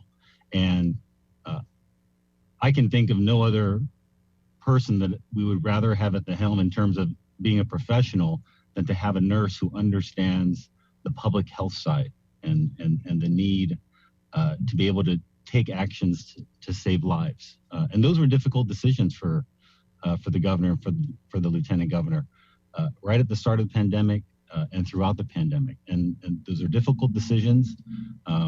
It's been a very trying period for our people. We continue to try and persevere through it, and we try to recover our economy. Tony, I mean, I get what you're saying, that this whole pandemic has thrown the agenda off for the Leon Guerrero Tenorio administration. How would you respond to the criticism that Governor Camacho had about fear being used to divide the people, about masks and the mandates, tearing the island apart? Well, you know, I have regular calls with my DNC, my Democratic National Committee counterparts, and we just had a call just the other day. We're touching up on some other issues. It was about voter suppression, and I told them, I said, the Republican Party here doesn't seem to be following the trends of national Republicans in terms of trying to introduce legislation or to suppress voters. And by and large, I think when you think back over the past, I don't know, for me at least, for the past 6-7 months, I try to think of where the Republican trends nationally have shown up locally. And I just caught like the last 2 minutes of your interview with with former Governor Camacho, and was absolutely flabbergasted that he did not recognize the duly elected president of the United States. And for me, I just thought, well, that's the Republican talking point. That's the Trump talking point. I'm absolutely flabbergasted about that. I don't know how that doesn't make your top news. I don't know how that's not a top story. Yet we have another Republican former governor that does not recognize who the president of the United States is. I mean, he's taken a page out of the book of Ron DeSantis and others, and I'm really flabbergasted over it. Yeah, I mean, Tony, I'll just tell you, I was walking on the beach last night and ran into a friend, and I was like, hey, I'm going to interview Governor Camacho and Senator Tony-Ada tomorrow. And he was like, you should ask Governor Camacho if he thinks President Biden was duly elected. And I was like, well, okay. I mean, I didn't think he was going to say the answer that he said. But for you, Tony, does this kind of signify kind of like a sea change? Because when you talk about these national Republican trends and where they are locally, we haven't seen a lot of these like right-wing conservative talking points that you're referencing in local politics. I want to say until this announcement. I saw it. Yeah, I saw it about 10 minutes ago. Right, that's what I'm saying. Is that in Governor Camacho's announcement, the things he was saying about the masks and the mandates and the fear and the government's using fear to control people. These are all, right-wing talking points. So, again, do you think that this signifies a sea change, that these national Republican trends are landing smack dab right here on Guam? I mean, it would seem to be, right? I mean, logically, it would seem to be. I know that the GOP here on Guam has had a couple of folks from the GOP National Committee come out here and do some training with them. I think they did that maybe like 8-9 months ago, just within the past year. And And I think I saw in one of the write-ups of a former governor's announcement that they're bringing a lot of Republican resources, to try and get him elected. And clearly, they're not just talking about funding, but they're talking about talking points and kind of this very extreme view that really is meant to divide the country. I think the one thing that has been uniting the country has been the push to get vaccinations out, to get people vaxxed, to try and protect the public as much as possible, to lower the hospitalization rate, to lower the death rate. And on that point, I can, from my time in Adelup and our early briefings with FEMA under a Trump administration, the projections of deaths on Guam were absolutely alarming. If the governor did not take action to protect the public, and as difficult as those decisions were made by the governor and accepted by the public, it was all done to save lives. And I put I can't think of anyone I would want to trust more than a governor who has a medical background, an emergency room nurse. This woman's her career has been about saving lives. And then, to question that, everyone can question the decision, but to try and frame it in a way where decisions being made to protect the public are meant to divide our island is absolutely unacceptable. I think the Camacho-Ada campaign needs to find some new talking points, because these things are not meant to divide the island. You may want to talk about freedom, but the things that are in place, the things that have been put in place for the past 2 years have been to save people's lives. I mean, and to lower our own hospitalization rate so that we're not bursting at the seams with people who need to be hospitalized because they've been infected by COVID-19. Tony, while we're talking about divide, let's just get right into. I'm pretty sure you're aware of the relationship between Congressman Michael San Nicolas and Governor Felix Camacho. There's some type of familial relationship, but he did it as an announcement. Governor Camacho had said on the Tuesday press conference that there will be a Democratic primary election on the gubernatorial side. He said it again this morning. He's a little less firm on it, but he's talking about Congressman Michael San Nicolas. The congressman has said he's seriously considering running. If he does throw his hat into the ring, does this kind of change you guys' game plan at all? Well, I think with anyone who enters the race to become governor, it absolutely changes the approach of any campaign, whether it's the Leon Guerrero Tenorio campaign or the Camacho-Ada campaign. As much as former Governor Camacho talks about creating things to create division, clearly he's throwing that out there to stir up hopefully a division within the Democratic Party. And I don't want to speculate whether or not Mr. San Nicolas is going to run or not. I've heard some folks, comment about it. He's been talking about it for many months now, and there are a lot of people that believe that that Mr. San Nicolas wants to run away from Congress instead of really run for governor. And I think that's probably because he has the continuing or the ongoing ethics investigation that he has to deal with. I don't want to speculate on what his decision is going to be or not. If former Governor Camacho has more of a inroad to that decision because there's more familial ties with Mr. San Nicolas, and take it at face value right now until Mr. San Nicolas makes a final decision. How do you kind of tippy-toe? Because, you're the Democratic Party chair, and just based on just what you just said, it doesn't sound like you support the congressman. And I know he's had his issues with the party. So are we done trying to play, let's be nice to everybody who's a Democrat? Or I'd love to try and elect Democrats. I respect all Democrats, because I think at a fundamental level we all have similar core values that we want to try and implement and effectuate to better the lives of those who call Guam home.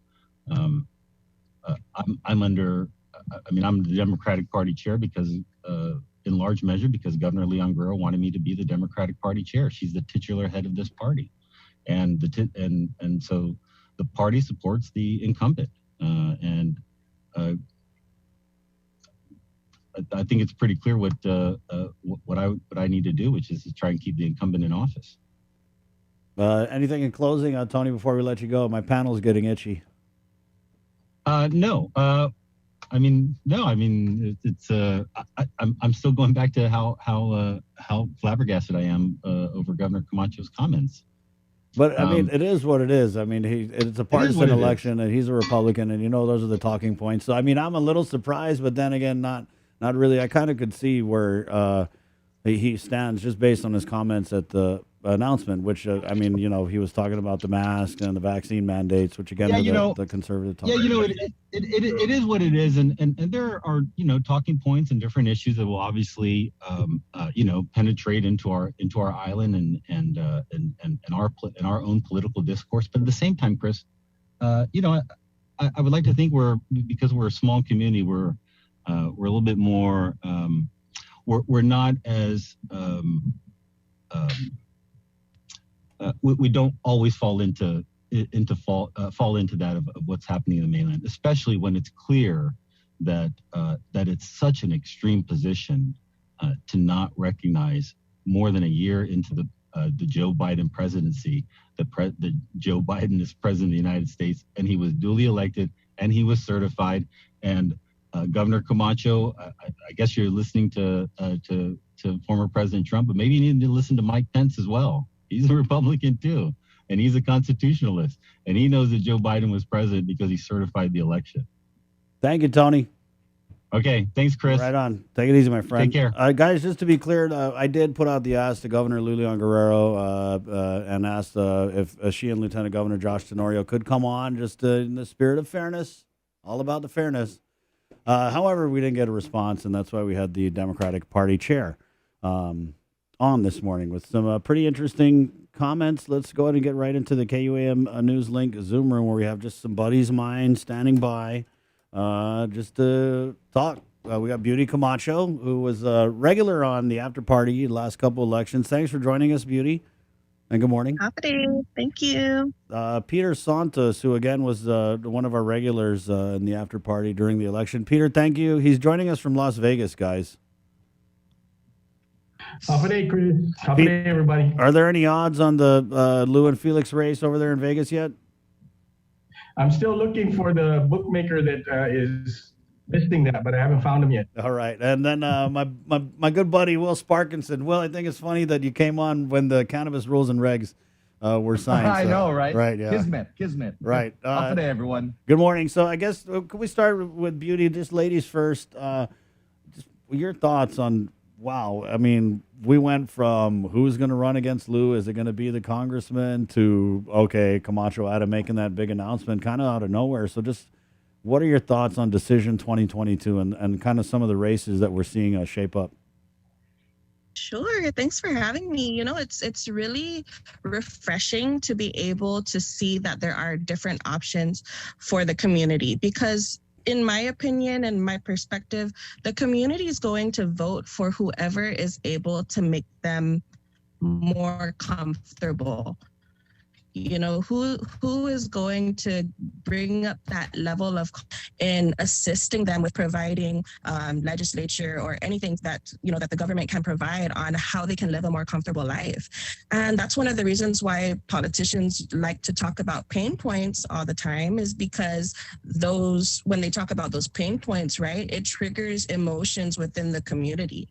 But in reality, as a voter, we're going to have to vote with who's going to make us more comfortable, because we don't want to live in comfort. Nobody wants to suffer, And that's why the majority of the island doesn't really, they can't define themselves as a Democrat or as a Republican, because there are different things that our leaders are saying that they can agree on and not necessarily always disagree on as well. So I'm usually playing like the neutral point up until election day, like I've mentioned before, where I like to just, research a little bit more into into their platforms before election days. So I'm looking forward to see what we, in the coming months, what they're going to be representing and what they're going to be talking about. Peter? Yeah, Chris, I was living off of Guam when Governor Camacho had his 2 terms. So I'm not that familiar with, I guess, his performance, what the Democratic Party release came out with.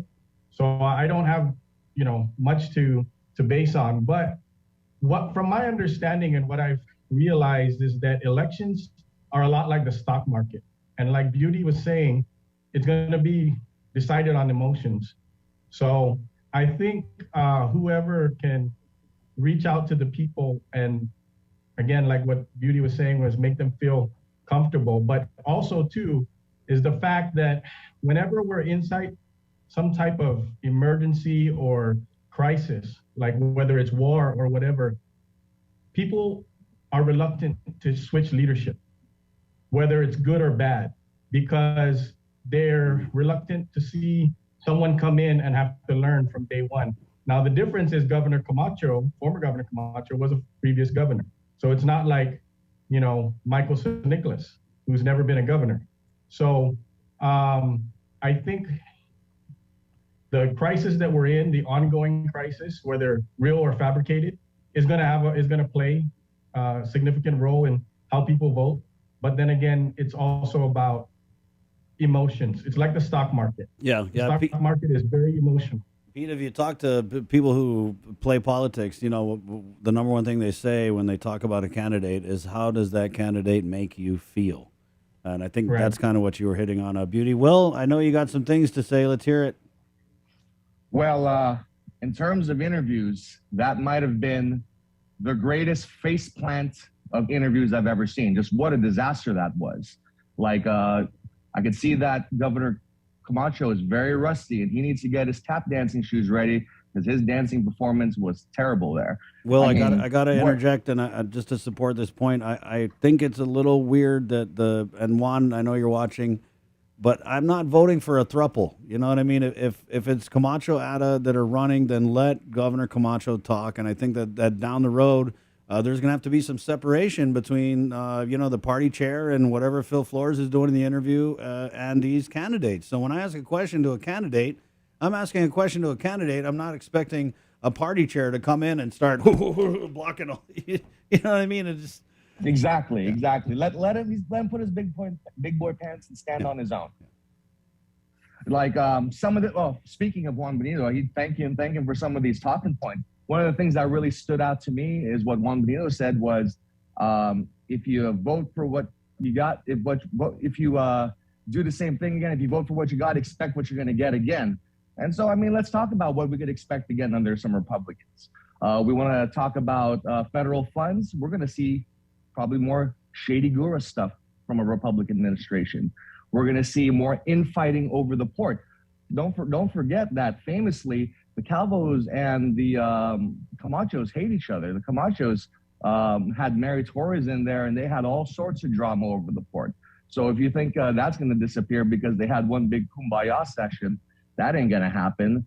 And then you want to see how the Republicans are going to handle crime. They're going to handle it the same way they've always handled crime, with brute force and incarceration. They had 16 years of that. They had the Mandania Mask Force and everything, and they didn't drop crime. They just made the price of drugs skyrocket. You think about what they did. They blew up the deficits. And here's the thing this is the thing that really grinds my gears about the Republicans when they're in charge. Like, we got all this federal money and they complain about how it's being used, but how did the Republicans act when they were in charge? You know what they did?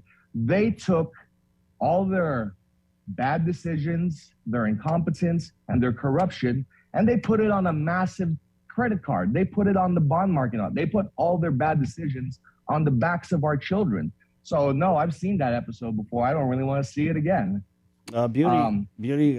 Sorry, Will. Beauty. I wanted to talk about this, and Tony had made a big deal about Governor Camacho and the issues he had with President Biden's election, and they really went into it. But I kind of feel like I don't care about President Biden and these national issues. And when I hear these bigwig Democrats and these Republicans talk about it, it kind of makes me feel, and we're seeing it reflected in the comments. People are saying, hey, what about Guam? What about Guam? Never mind about President Biden. So, when we have Governor Lou talking about Biden and all the national Democrat stuff, and then you've got, Governor Camacho talking about all the, national conservative talking points. I mean, do you feel like we're left out of the conversation? Does it matter to you as a voter?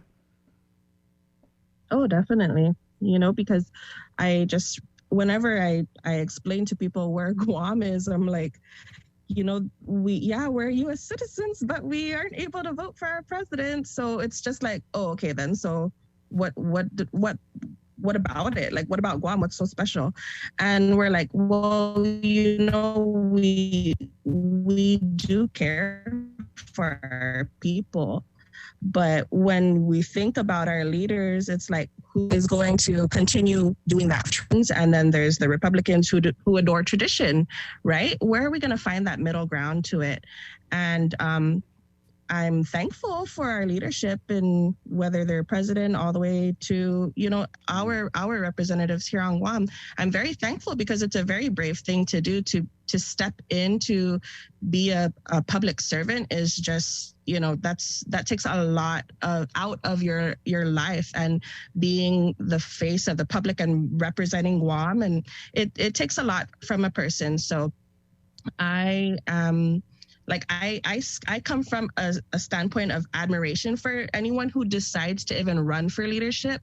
But I think we do need to make some smarter decisions in the future, as Mr. Will mentioned, because I'm one of the people who are the outcomes of that past leadership, So I want my children to be empowered in the future. My kids are 10 and 7, so I want to be able to elect leaders now who are going to empower them to pretty much take responsibility for their lives, but to also provide a government and a community that they can trust and that they can feel empowered to build their lives upon. I want them to stay here on Guam. I don't want to have people, or I don't want my children to have to feel like they need to flee from the island because it's not safe, or because the drug issue is horrible. Like, I love it here. I want to stay here. I want to live here on Guam, and I want a leader who is going to keep my confidence in that. You know what I thought was interesting was, and I don't know if it was part of his prepared remarks or what, but I noticed Governor Camacho spent a lot of time talking about social issues, youth suicide, right? Obviously, the impact of drugs on the island. Are these social issues, right, that we're struggling with? To you as a voter, are they important to you? And what do you want to hear candidates say about these issues? Very important. As one of our assist trainers here on island, we have it's a problem that we have to, and that goes back down to the comfortability and the emotions, right, that we were talking about earlier. Because when people are feeling like they have no one to turn to, they hide themselves deep in their minds and their hearts, and they can't figure out what, maybe it's a financial burden, maybe it's a familial burden. But when we don't have the resources for them to even just to have that confidence to pick up the phone and say, hey, I need help, because family can't help, or a partner or friends can't help, we want to be able to put together those resources and strengthen the resources that we already have. And the social issues are the drug, like when Mr. Will was just talking about the drugs, like you can see that smirk in my face, because it's a problem. It's horrible. And we need to be able to, for me, I want to see who's tackling the drug issues, and I want to see who's building our schools. I want to see who's putting the funding towards our children and towards the future.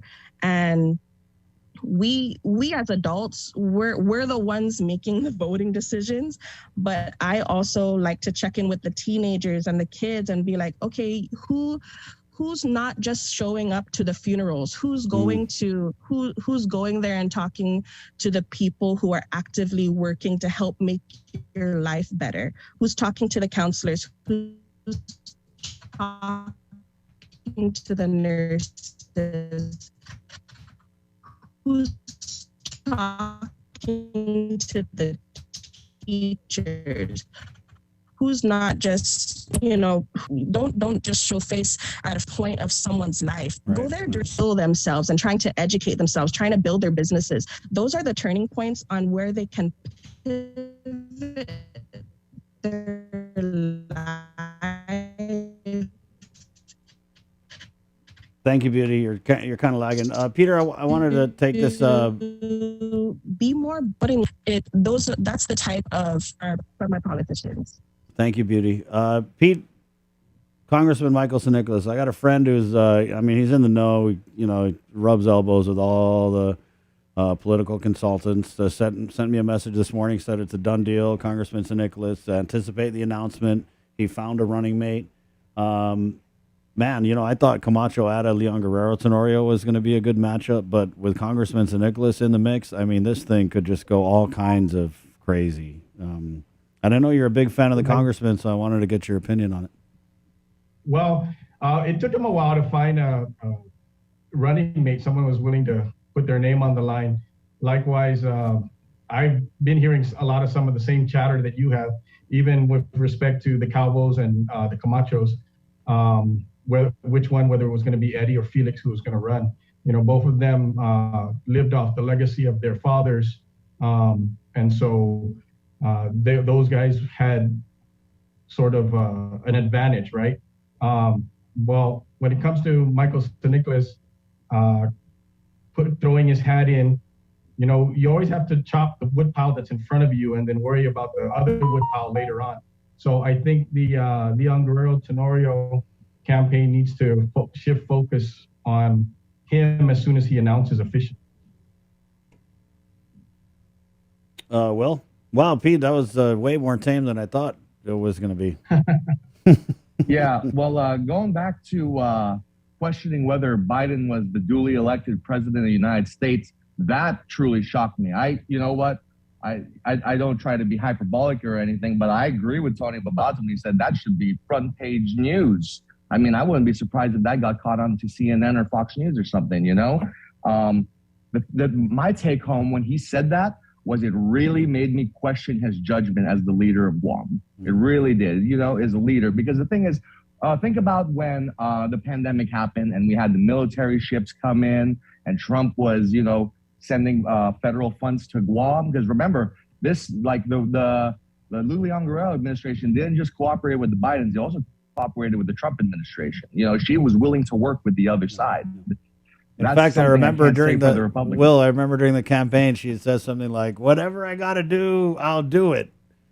Right in terms of working with Trump, which is a far cry from what Governor Camacho said. She welcomed the military with open arms and treated them right and did the right thing. And the thing is, you got to remember whether Felix Camacho believes he's president or not, Joe Biden has quite a bit of influence on what happens here to Guam. So I question his decision-making and his judgment if he doesn't see that maybe if you don't agree, you swallow your whistle on that and do what's best for the island. Good point. Beauty, I wanted to get your thoughts on the congressman. He said he's seriously considering, and we had heard that all that was missing from the equation was a running mate. And I don't know. We'll see in the next few days if an announcement comes down. But just your thoughts on the congressman running for governor. Like I mentioned earlier, it's great to have options, to give the community the options that they want. And the more options that we have, we'll be able to gather that data on, who the community finds more confidence in. I'm looking forward to seeing what they're going to be talking about. I'm trying to, pay more attention to the platforms, but I also want to advise people to pay attention to the ads. Who is putting out the, who's studying, because it's going to be a business, right? You're going to be running your campaign like a business, and you want to get yourself in front of as many people as possible. So if that's, just something to remind the community about, if you don't like that particular candidate, like, just turn the ads off, and make sound decisions towards your life. And again, it goes back to the emotion. Who is making you feel good? Who is making you feel confident about it? And I'm interested to see how he will proceed with his campaign, because the ads are something like I enjoy tasteful ads, but I also pay attention to the ads of the cattiness, like all that fighting and stuff. It's not my favorite, but I try to see who is being respectful, because if you're respectful to your opponent, then you're going to be respectful to those who don't necessarily agree with you, and we need leaders like that. Yeah, and I'm just going to say, Beauty, right now, that when it comes to Congressman San Nicolas, Governor Lou Leon Guerrero, Lieutenant Governor Josh Tenorio, and Governor Felix Camacho, Senator Tony-Ada is pretty respectful, but I don't see that respect. They do not respect each other at all. I mean, it is what it is, right? But yeah, I mean, the congressman, Governor Lou, they've definitely, they hate each other. Let's just be honest. And so when you talk about the respect, I don't think we're going to get a respectful campaign at all. And I don't care. I like it when it's juicy and dirty. And I think that what I don't like is when we start trying to control what is said. And I mean, it's a free island. You can like what you like, and I can like what I like. But I'm just concerned about when we have people who are running for office making a determination on what is dirty campaigning, because a lot of times what they call dirty campaigning is just uncomfortable campaigning for them, because you're bringing up things that they did and they just don't like it. And so they say, oh, it's dirty. So, Pete, I saw you raising your hand. Yes, I mean, aside from all the theatrics and the campaigning that's going on, one of the things that is really going to make a huge difference is whether or not the Republican ticket has opposition, because then we know what happens when there's two in the Democrats and one party or one governor and vice or lieutenant governor candidate in the Republicans. The Republicans are going to vote for the Democrat who they feel is the weaker candidate. So whether they feel that San Nicolas is weaker or Leon Guerrero would be weaker, they'll swing the election that way. Will, do you think go ahead, Will? Yeah, well, looking at this MSN stuff, I know exactly what's going to happen. Like him announcing just confirmed all the conspiracy theories I was already thinking. There's a conspiracy, Will. What conspiracy are you smoking this morning? Yeah, you want to see my Machiavellian hat? Let me break it down for you.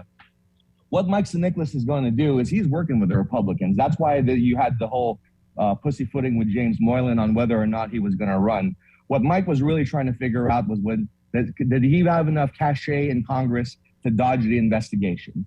If he didn't, he was going to run for governor. And if he did, he was going to run for Congress. And so that was why there was a holding pattern among Republicans.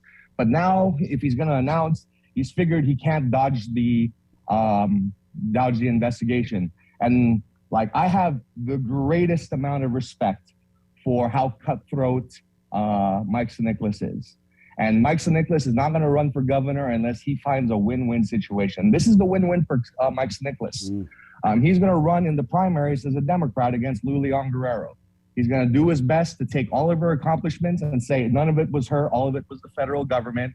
And he is going to play as dirty as possible to sully the Lou Leon Guerrero name. And what Mike's thinking is, if I win, I get to go up against a weaker Republican field. Like you saw that interview today, Mike would run circles around those guys. And the other thing he sees is, well, if I also pull off the impossible, or if I don't make it, and the other team wins, the Republicans win, they'll be so grateful. They'll give me a nice cushy landing spot running GVB where he could junk it internationally or something. And so this is a win-win for good old Miguel to run for governor, because if he wins, he gets to be governor. If he loses, he gets to save space. He gets to save face from his scandals in Congress while landing in a cushy spot under a friendly Republican administration. Because you got to remember, the Felix Camacho's, the Camacho family backed San Nicolas. So the money is deep and the ties are strong. Let me give it to you a little simpler. So Mike San Nicolas is going to run for governor with whoever his running mate is. He's just going to pull out all the stops and just throw all the mud. Scorched dirt. And you know what this does too? And then it allows the Republicans to go out and be like, we're going to run a clean campaign because Mike did all the dirty work for them. Where do the black helicopters come in, Will? After the Republicans win and they give Cortec that contract.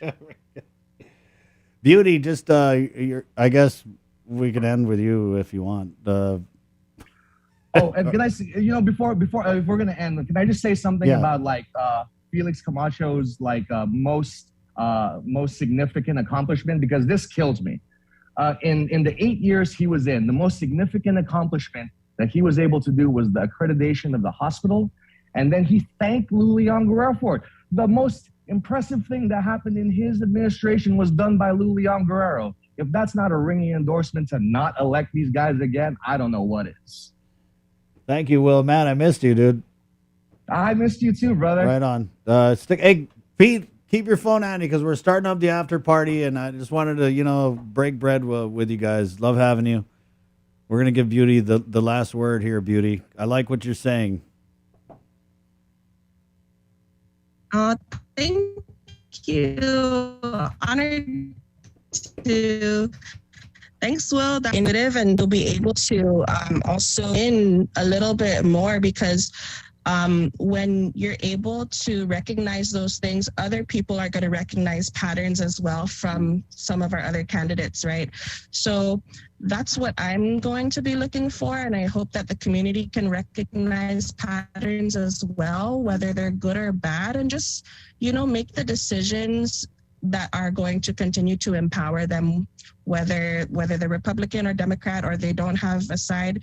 It's just, especially for our new voters, like our younger voters, I'm really hoping that they can understand the power that they have within their votes, because it's going to be so pivotal for our island for them to make decisions within this year. And for our elderly, who's gonna keep you comfortable and who's going to again empower you to make healthier, wealthier decisions, because we want to enjoy this island styling lifestyle that we have here. And we can't do that when we're going to have leadership who is just conniving or, isn't transparent. So that's all I have to say on that, really. Thank you, Beauty. Thank you, Pete. Will, thank you. Thank you, guys. Anytime. Awesome. Thank you, everyone. Yeah, good talk there. 809. Let's go through some of the comments, guys. And remember, we're doing Decision 2022, whether you like it or not. It is coming. And a big part of Decision 2022 is my favorite part, is the after party. And so we're going to be dusting that off and bringing it back this election. I'm very, very excited for it. Let's go through the comments here. Darn, there's a lot of comments. They're going fast. Rosemary LaGuardia comments, that was the problem. The governor made decisions and expected the people to adhere to all mandates with no questions. And then things were happening behind closed doors with no transparency that led to mistrust. Amen, Rosemary. Absolutely. Marhart Rob writes, Democrat or Republican, do what's right for the island and its people. Work together to make Guam great again. Margaret Blas says, what about your ethics, Tony Vivalta? Matcha Green had commented, I don't remember anything Camacho did. Justin replied to that. Yep. Governor Liu offered money for votes, $10,000 for a COVID death and expenses that come with that. All right. What else we got here? Mary Kenga. You don't have to agree with someone's opinion, but respect it. State your opinion and move forward. Please don't talk down a person's opinion. We're part of the greatest country, the USA, right? It is what it is, what people say. Justin said, and this is referencing Tony Babauta, I'm flabbergasted he's sitting talking like he's done the right thing the whole time. How are you going to have a guy who stepped down due to questionable things he did speak for you? Yeah, and again, guys, I did ask Governor Lou, Lieutenant Governor Josh to jump on the show. Of course they did. Marhart, Rob, the guy's deflecting. We're on Guam. Let's fix the problems on Guam. It's not about Trump or Biden. It's about Guam and her people. Matcha comments in here. Need new options, please. Yeah, and that's, Camacho was off island a lot. Justin comments, we've been controlled and locked up for the last 2 years, so it's like being off island. Juan Carlos Benitez, and this is in response to my comment I had made that, Governor Camacho is running for governor, and Juan was kind of cutting in and answering questions for him. Juan says it was a response to a Democratic Party press release. I think the party has a right to answer it. Too early to judge. Be patient to see how the election evolves as the months come. Such dirty campaigning coming from this guy, early dirt, so sad. Yep, there you go. So a lot of comments, guys. Thank you, guys. Keep them coming. Why point fingers and critique political jibber jabber? Get to what's good, what good you will do for the people to go on, move forward, quit talking bad, talk the good. Yeah, and that's kind of what I was saying was that a lot of, and it's not just the politicians, it's really like their people, right? They put forth this narrative that talking about certain things in a certain way is dirty campaigning.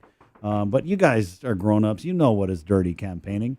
So just go register to vote. gec.guam.gov. You can do it on their website if you don't want to go in person. You do it on the website. You can also go in person. They're in the Oka building. It's the old Men's Power Club there in Oka Tamuning. It is 8:12 on this Thursday, February 4th, 2022. Let's go ahead and get into regional news here with Tomas Manglotnia from the KUAM news team. He's currently in Saipan. Good morning, Tomas. Good morning, Chris. Things here on the political front also heating up on Saipan. The issue at hand that we're covering and want to bring you some of our fresh interviews from yesterday. The retiree bonuses. The House and Senate here are at odds over how to fulfill a promise that Governor Torres made to pay retiree their bonuses. Many people pointing out that it is an election year. However, both of them saying that this is not that the issue of the retirees and their bonuses shouldn't be a partisan issue. There's bipartisan support to give that bonuses, which is now $1,000. Initially, the promise was $500, but the when, what, and how of that is what is at issue. And so, wanted to play this interview we did with Senate President Jude Hofschneider in response to the House unanimously rejecting the Senate's proposal to give Governor Torres 100% reprogramming authority to pay out those retiree bonuses, about $1,000 each. Instead, Senator Hofschneider has this response that we got from him late yesterday, saying that he probably believes that the original Senate joint House resolution, instead of treating it as a bill for appropriation, is the right way to move forward. So here's that interview we did. All right, Senator, so you saw yesterday the House unanimously rejected and voted to move to conference the issue of the new retiree bonuses. Can we just get your comment on that? I'm sure you're aware of all the details in terms of what they're seeking and some of their criticism with regards to the 100% reprogramming for Governor Torres. What's your comment? Well, first and foremost, I anticipated that they are not going to agree with the version that we provided. I do, however, want to share that I'm wondering why they didn't just, if they didn't agree with the Senate version, they have a product down there by way of the Senate joint resolution that allowed for the $500 that is constitutionally allowed for it to originate in the Senate. So they spend so much time on the Senate amendment, of which they can actually use the same energy to amend that $500 to make it $1,000. Forward on our way, and we'll adopt it. We can move on to the next level, next item. So, but that's my comment with regards to their decision, and it's expected. Several lawmakers pointed out in their discussion of this that why put the 100% reprogramming authority in the language, knowing, like you said, you would anticipate that they would have issues with it. So why include that language if you anticipated that it would not be a productive thing? First and foremost, if they do support the idea of providing bonus since the first communication from the governor, then they should be spending a lot more time trying to find what's the amicable solution. And that is, number one, is just accept the Senate Joint Resolution. That would have been a perfect option to engage. Is to accept a Senate Joint Resolution, and we would have been given the retirees of $500. And as far as the 100% reprogramming authority, there is a check mechanism there where the Secretary of Finance is going to report after 30 days after the last retiree is given their $1,000. We've done that in the past. And some of the members of the House have actually endorsed 100% reprogramming authority to the Chief Executive in the past. So why now? I mean, if there's a true sentiment of the retirees, then those are the two items they should have just addressed from the get-go. We don't need to go to this extent. And can you clarify for the Senate Joint Resolution that version that you're talking about that refers to the still 25% reprogramming authority, which creates a business unit, or is that separate from that? Which version is that? The $500 bonus, because I've consulted with the legal counsel and it's constitutionally permissible that it originates from the Senate. The Senate didn't wait 2 days or 3 days to craft that Senate Joint Resolution because we agree with the idea of giving the retirees a $500 bonus, but they sat on it all this time. And I'm not going to question why they had to not consider that joint resolution, but obviously I think the answer is they wanted to appropriate it, which, and obviously that's where we're at today. Yeah, and Senator, forgive me, I have to ask, one of the major concerns for the House is that the Senate impeachment trial is forthcoming, and that is a consideration on their end on this reprogramming issue. Do you think that's fair? Is that a fair characterization on their end that the governor should not have this authority because he's impeached? I would reserve my comment with regards to that. That's their comment about it. All right. And so I did want to ask you, they've appointed Representative Donald Manglotnia, Representative Karina Magofnia, and Representative BJ Ataw for the conference committee. Which three senators are going to take their place for negotiations on the Senate side? I haven't decided on that yet. I'm still under consideration, but of course, there's again, I'm going to repeat myself. Just accept the Senate Joint Resolution and increase it to $1,000 and send it over our way, and we'll adopt it. So there's a chance you might not want to meet in conference committee. Then you're not going to entertain that. I didn't say that. I didn't say that. I just say I'm still considering it. All right, and I guess what's your message to those who are just seeing this? It's almost like a game of ping pong. It's going back and forth. I'm glad you asked that question, and I'm sorry to disrespect you to interject. No. For the past several weeks, I've been getting calls from retirees. Some of them have actually passed. Maybe already, and they didn't get their retirees. Some of them, the first thing that they ask is the retiree bonus after they're coming out from the surgery. Another one just went under referral, and that's the last thing that he asked me over the phone. Senator, when is my bonus coming out? It surely needs help. So that's the bigger issue than anything that this legislature is saying right now with regards to this matter. So time is of the essence, is what you're saying? Absolutely. All right, Senator, that's all the questions I had. In terms of a timeline for this to happen, it seems like the ball is in your court now in terms of responding to what the House did. When do you expect to have some action taken on this? I will make that notification soon.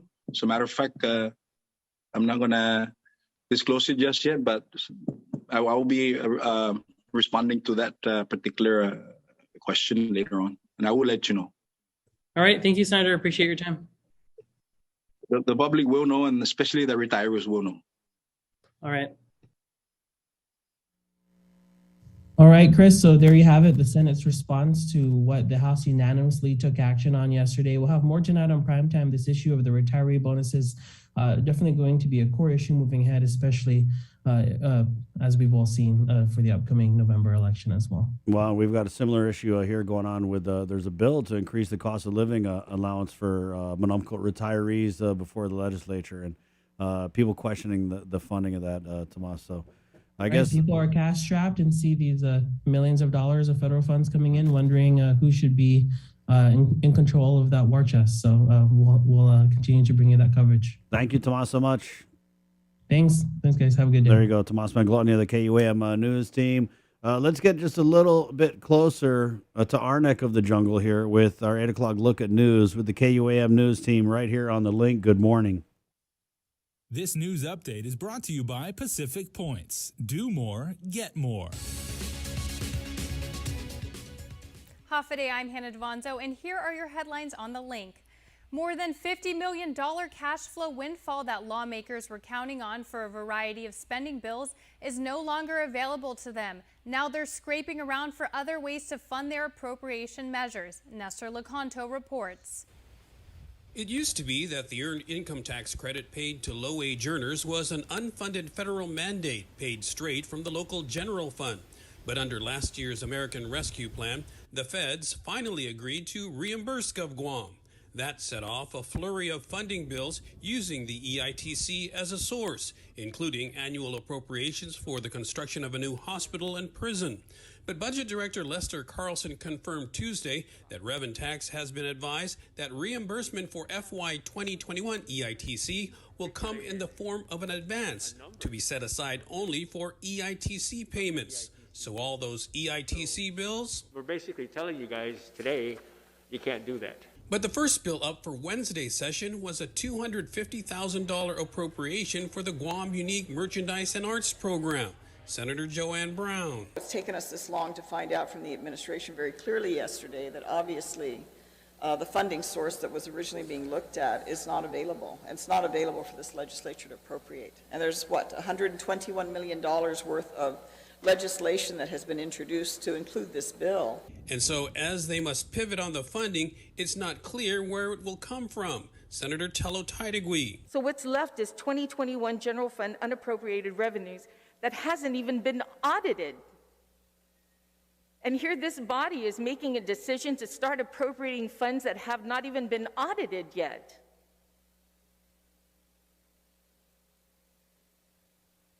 It's irresponsible. And we also need to make sure that what we're appropriating is really the most critical priorities in the government, because as the months and the weeks go on, unless Uncle Sam has more money to spread out around the island, it's going to get tight, and we're going to probably have to come in and start cutting. For KUAM News, I'm Nestor Lecanto. The governor has added another 10% or $5 million to the Local Employers Assistance Program.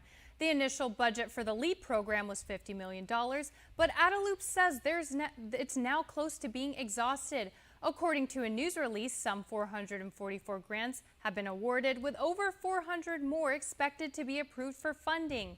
LEAP provides loans to small businesses that were impacted by the pandemic, such as business interruption. Companies can use their loan money to cover operating expenses, but must maintain or even increase employment. The loans can be converted to grants if at least 60% of all proceeds are used for eligible employee wage and benefit costs.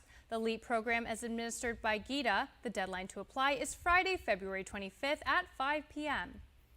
Congressman Michael San Nicolas says he's coming up with a more creative way to cover the costs of hosting compact migrants on Guam. Instead of seeking reimbursement from Washington, he's asking for an offset of local matching funds for various federal social programs. Congressman San Nicolas, along with co-sponsors Hawaii Representatives Ed Case and Kai Kahele, has introduced the Compacts of Free Association Host Community Support Act.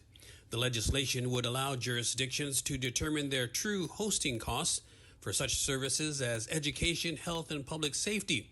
They would then offset those amounts against local dollar matching requirements for federal grant programs. He describes it as a creative way to bring more compact support without the need for Congress to appropriate additional funding, which he called the biggest challenge. San Nicolas said compact impact funding has historically been grossly insufficient. Guam, Hawaii, and other communities share annual federal reimbursement of $30 million.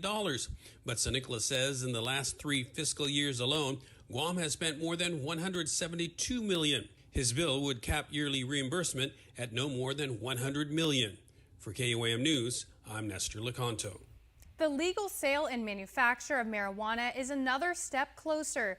The Attorney General's office announced Wednesday it has approved the Guam Cannabis Control Board's rules and regulations as to legality and form. In a news release, the AG said several revisions were made to ensure that the rules were constitutional and complied with the administrative adjudication law. The AGO says it expects that the board will now submit them to the legislature for review for up to 90 days.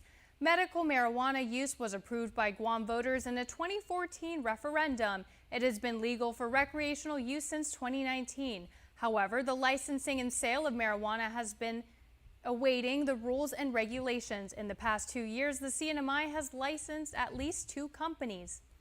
And it's a terrifying situation for small businesses. Armed robberies seem to be on the rise over the last several weeks. I'm gonna die, or if they're gonna stop me, I'm gonna die right away. She forgot to lock the doors after hours and was surprised to find a man inside the store. Owner of Naomi Bakery in Jigo, Ethel Benitez, recalls the moment she was threatened with a machete. I was shocked.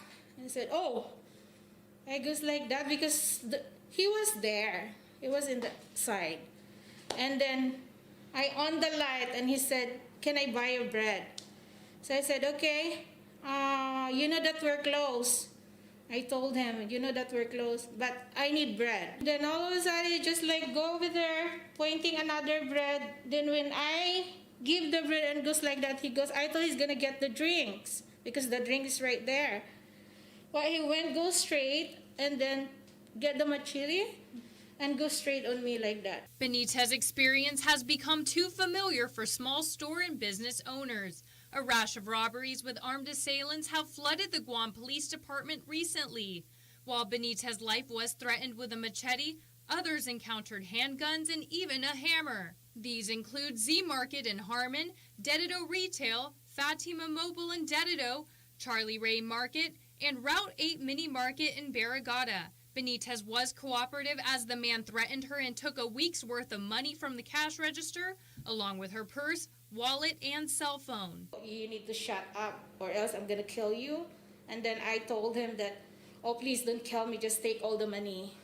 But please don't stop me, don't kill me. There's reason to believe that these acts were committed by the same individual. If you recognize the man in the footage, you are urged to call GPD immediately at 671-475-8615. It's becoming a game of political ping pong that could give you whiplash. Over in the CNMI, the House and Senate are at great odds over how to fulfill Governor Ralph Torres' promise of bonuses for the retirees. Tomas Manglutnia has more from Saipan. Lawmakers are at a crossroad. Clerk, with all 20 members voting yes, the motion by the floor leader to reject and move to conference committee hereby passes. A unanimous vote to reject the Senate's proposal to give Governor Torres 100% reprogramming authority to fund his promise of paying retirees a bonus, which the Senate doubled from $500 to $1,000. The total cost would be $2.6 million. At issue, the when, what, and how to make that happen. Now we want to give him 100% reprogramming authority. I don't believe that's appropriate, and I don't support that. We are awaiting his impeachment trial in the Senate. It has resulted in what seems to be a game of political ping pong, as some lawmakers question if the governor can play fair. We wholeheartedly support giving our retirees a $1,000 bonus, But we do not and cannot give Governor Torres 100% reprogramming authority, especially after we just impeached him. Now, 3 lawmakers from both the Senate and the House will convene to negotiate. Raising the governor's 25% reprogramming authority is the core issue. Secretary of Finance David Attilig weighed in at a Ways and Means meeting last week. We can reprogram within the 25% that the governor has, but according to the AG, we could not do it because there's no program. There's no retirement program account that we can reprogram money to. The House proposed creating a business unit to address that gap. The ball now lands in both the House and Senate's court.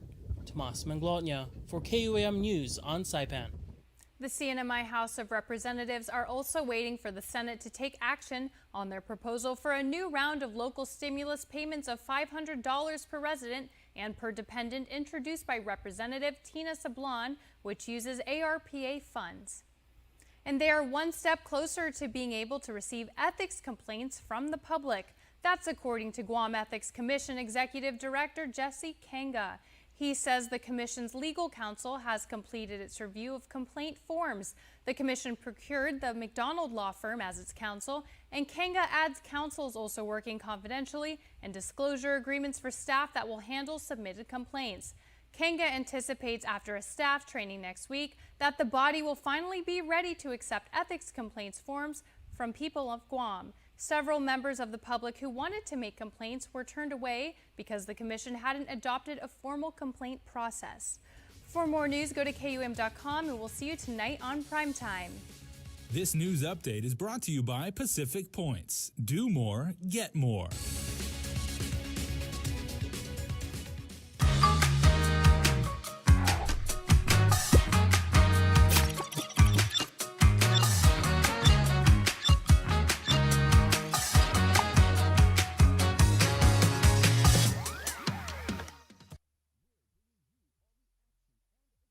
Watch Mariana's artists, activists, and visionaries and their quest to protect, preserve, and promote our Chamorro culture on the Culture Club, a weekly feature on KUAM News digital platform and the KUAM News Weekend Edition. Brought to you by Hanam, the freshest bottled water made in Guam.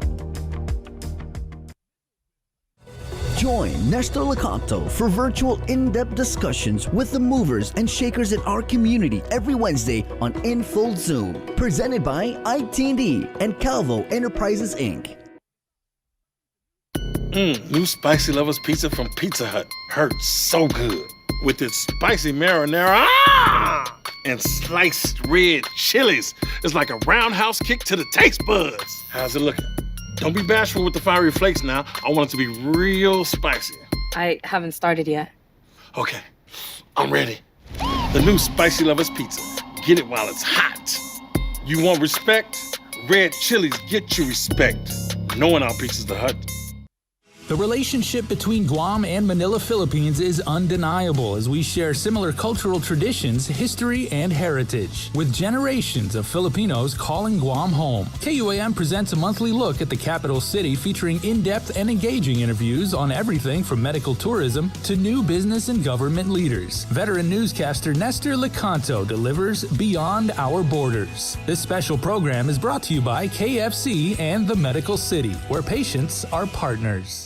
Mariana's Irrigation and Landscape Superstore. Stop on by and visit our showroom today. We offer everyday low prices on all major outdoor power equipment like bush cutter, chainsaw, power washer, generators, and more. Need service, repair, maintenance? Well, check out Guam's best superstore only at Mariana's Irrigation and Landscape, located in Barragata along Army Drive between Submarina and Besta Market. Call 735-7446 for more information. Now shipping to surrounding islands. Mariana's Irrigation and Landscape Superstore.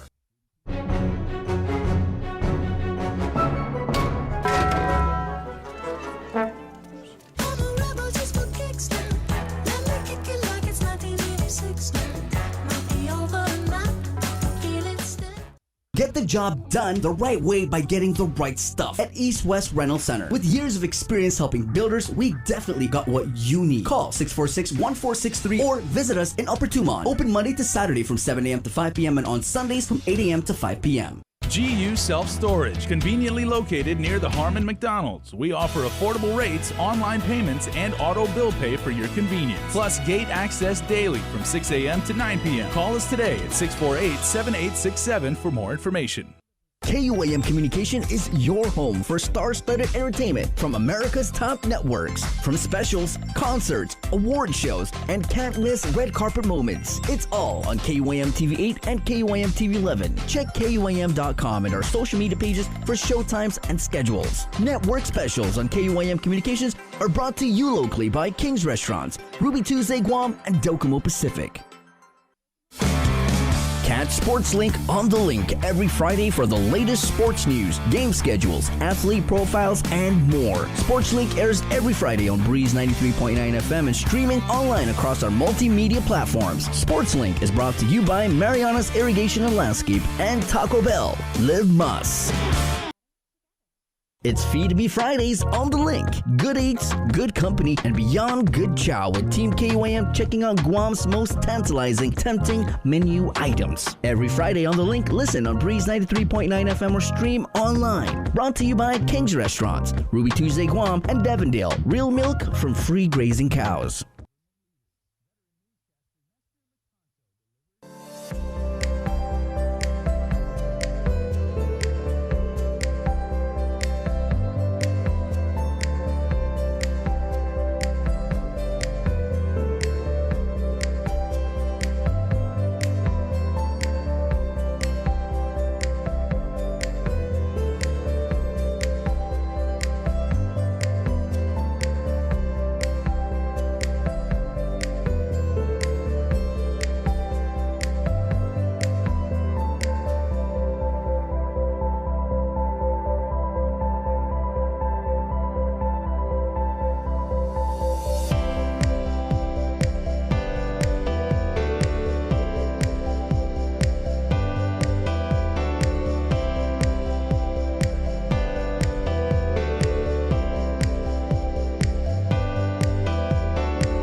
Each morning on Breeze 93.9 FM.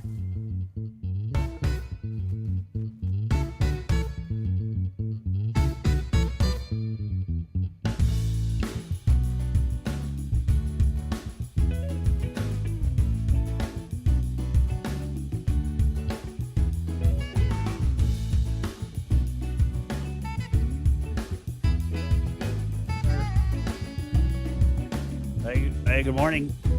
8:39, Thursday. It's only February. I know this show has been like a show in August. Good morning. February 24th. Jeez, keep saying that. 2022. Good morning. Let's head into the KUM News Link Zoom room where Senator Claire Rigel is standing by. Good morning, Senator. Good morning. Just real quick, just wanted to touch base with you on these cannabis rules and regs, which I understand they were autographed by the AG yesterday. Yes, that's correct. The Attorney General signed off on them, I believe it was yesterday, yeah. And then so now that they're headed to the legislature, can you kind of outline the process of what could happen at the legislature with these cannabis rules and regs? Sure. So once they get officially transmitted to the legislature, the legislature can either adopt them or amend them or reject them. But the good news, I think, for people following this is that it starts the 90-day rule. That's part of the the Guam administrative adjudication law. or Administrative Adjudication Act. Some people call it the AAA process. There's a 90-day rule that if the legislature doesn't do anything for 90 days with it, that it automatically lapses into effect. Senator, so how do you guys like address this before the body? Does it have to be placed on the agenda or anything? No, it does have to have a public hearing. So the first thing that has to happen is by law, there's public hearing is required on it. And then from there, again, it's up to the legislature how to proceed. If the legislature wants to, amend the rules or reject them or adopt them as is.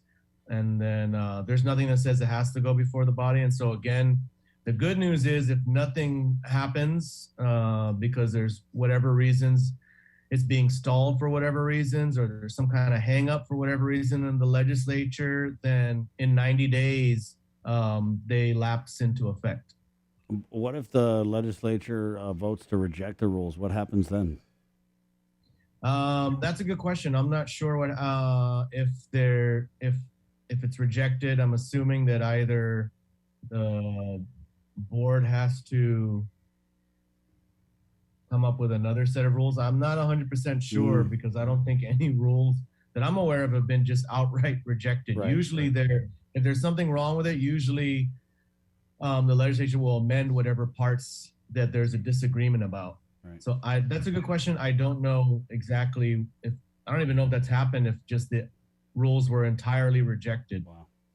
I think usually if that happens, then it's usually because the senators have their own rules and regs that they want to substitute with. You know what I mean? Their own set of rules. So the public hearing, that's included in the 90 days, so it's just 90 days flat. It's just 90 days. Okay. And then you have to have a public hearing within, don't quote me because it's been a while since I read the law, but I think it's 75 days or something. So it's like, you have 75 days to hold a hearing, and then in 90 days, it'll just lapse. Wow. But the 75 doesn't have anything to do with the 90. Okay. See, the 75 is just have a hearing. Gotcha. If that's the correct number of days, but I'm not 100% sure 75 is the number. It might be 60 or something. I have to double check. Well, okay, just in 90 days or whatever, if they are approved, then is there a timeline for like the implementation, or is it just it is what it is, however long it takes? Yeah, well, the good question. Basically, what would happen is once there's rules and regs approved, there's still a few other things that I'm hoping will happen before the 90 days. For example, really securing and solidifying a laboratory, because that's a requirement. However, I do keep hearing repeatedly from numerous people that there are investors ready to bring in a laboratory to Guam. In fact, I keep hearing that that there's more than one that's interested in bringing a laboratory to Guam. So I'm hoping now that they see that these rules and regs have progressed to this point, that they'll start working on applying for the lab. The other thing is once the rules and regs lapse into effect, then it's a matter of whether or not the Cannabis Control Board has all of their, and the other agencies that are involved, have all of their paperwork ready, sort of like the application process, right? Right. And make sure they have all that. But that's kind of what the rules and regs are there to start, to set up the process, to explain what the process is, when you're going to apply, where do you go, who do you have to get approval from, who has to inspect your facility, etc. Wow. So I guess just your thoughts. I mean, it's not, the last stop, right? But I guess we're one step closer. Yeah, I'm really happy because we're getting a lot closer. And this part, the reason I'm happy about it is, at least for this part, there's that 90-day rule. So there's no way that anything, should be able to really slow it down at the legislature, at least. So, because, sometimes if there's a disagreement in the legislature, maybe things won't move because there's not enough votes to support it, for example. Right. So this prevents that from happening. It's not like if there's not enough votes to support adopting the rules of the legislature, that will not stall it. You see what I'm saying? In 90 days, it'll lapse into effect. Wow, it's just, I mean, 90 days, is that April 24th or that week? It's too bad we can't get it on April 20th. That would just On be- April 20th, I know. Dude. It's not going to be April 20th. Dude. Thank you, I was Senator. hoping for that. Thank you very much. All right, that's that. Thank you, Senator Clint Rogel. Yabit comments on our Facebook Live. Print the public notification on hemp paper. Oh, isn't that cute? Hey, let's do Burger King's Cover Me, guys. They're doing the Double Whopper Junior Meal at Burger King. Remember, Lenten season is coming up, which means we're going to be celebrating the BK Big Fish. Cover Me is also brought to you by Docobonk Pacific. You can check out their affordable connectivity plans. It is Cover Me again. Good morning. It's 8:45. Mary Rhodes from the Guamatown Restaurant Association is coming up next right here on The Link. Good morning.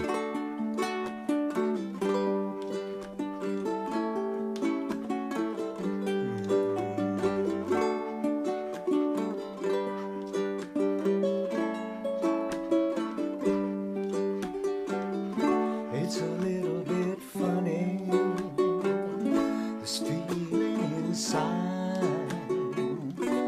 I'm not one of those who can easily hide.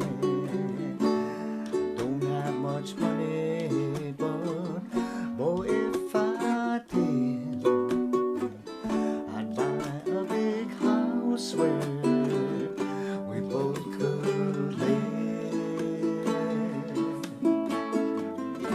If I was a sculptor, but then again, no, or a man who makes potions in a traveling show. I know it's not much, but it's the best I can do.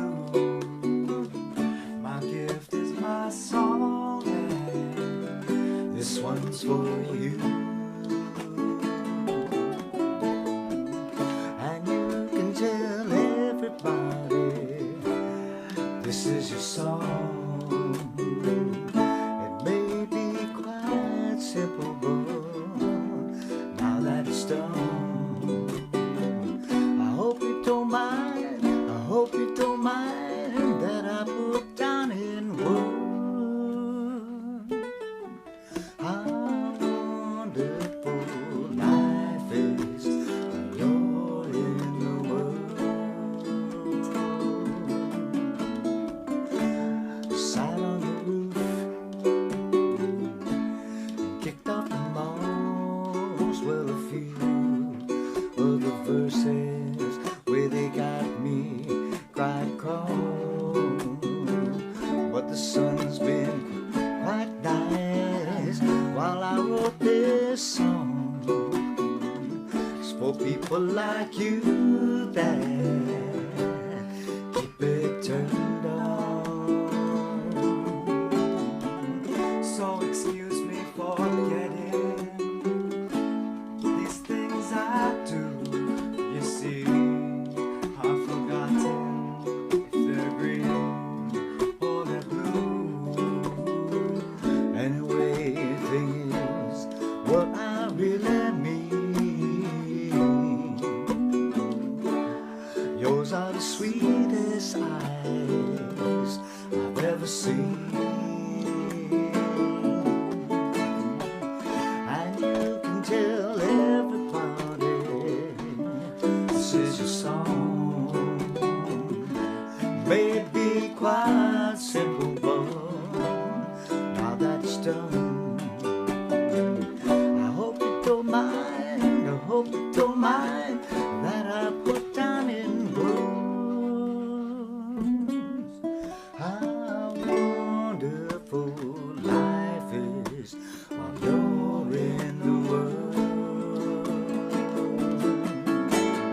I hope you don't mind, I hope you don't mind that I put down in words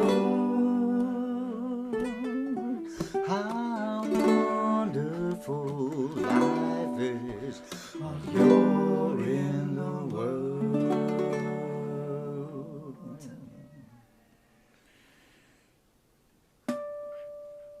The KUAM Podcast Network is back and on demand. featuring a great variety of podcasts from our island and region, including culture, lifestyle, awareness, crime, politics, commentary, comedy, and entertainment.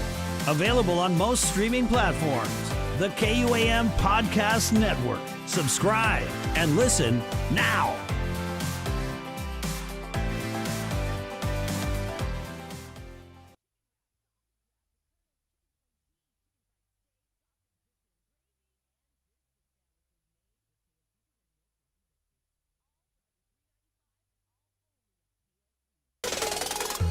KUAM Communication is your go-to source for the biggest national and international sports events. Check out KUAM TV8 and KUAM TV11 for the biggest sports specials, championships, and events from every court, track, field, and playing ground. We're bringing you all the action and excitement. Brought to you locally by Mariana's Irrigation and Landscape and Docomo Pacific.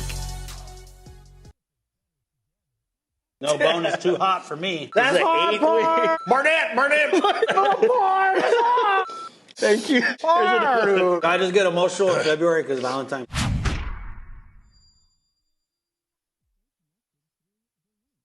It's deep diving into what's making news, listening to your feedback, and getting you the answers you deserve. Plus, remembering to laugh a little too. Join me, Chris Barnett, on The Link, live streaming video on the KUAM News Facebook page and YouTube channel, and broadcast live on The Breeze 93.9 FM, KUAM.com, and the KUAM News app. Miss The Link, miss a lot, so don't miss it. The Link is presented by IT&D, Calvo Enterprises Inc., Jack in a Box, and Pacific Point.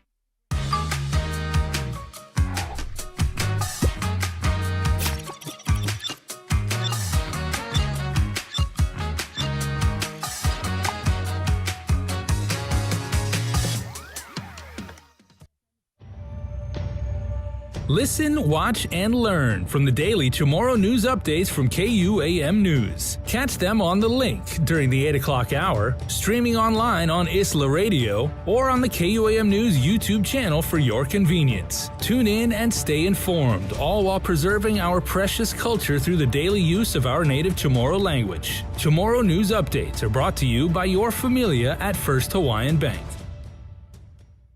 Let us know what's up on our KOAM News WhatsApp tip line at 671-727-0094. Share information about what's happening in your town, on Guam or the CNMI, and what you want us to know. Reach us on WhatsApp at 671-727-0094. Uno Mixed. We're mixing it up on the last Thursday of every month with a look at lifestyle, entertainment, food, and so much more on the stations, networks, and digital platforms of KUAM Communications. Uno Mixed is presented to you by Docomo Pacific, Better Together, and Pepsi. That's what I like. Pacific Matters is a half-hour news, culture, and lifestyle show focused on issues that impact Guam, the Northern Mariana Islands, and the larger Pacific region. Join Tomas Naglonia every Monday to discuss politics, trends, and take a deep dive into the issues changing our island home, because what happens in the Pacific matters.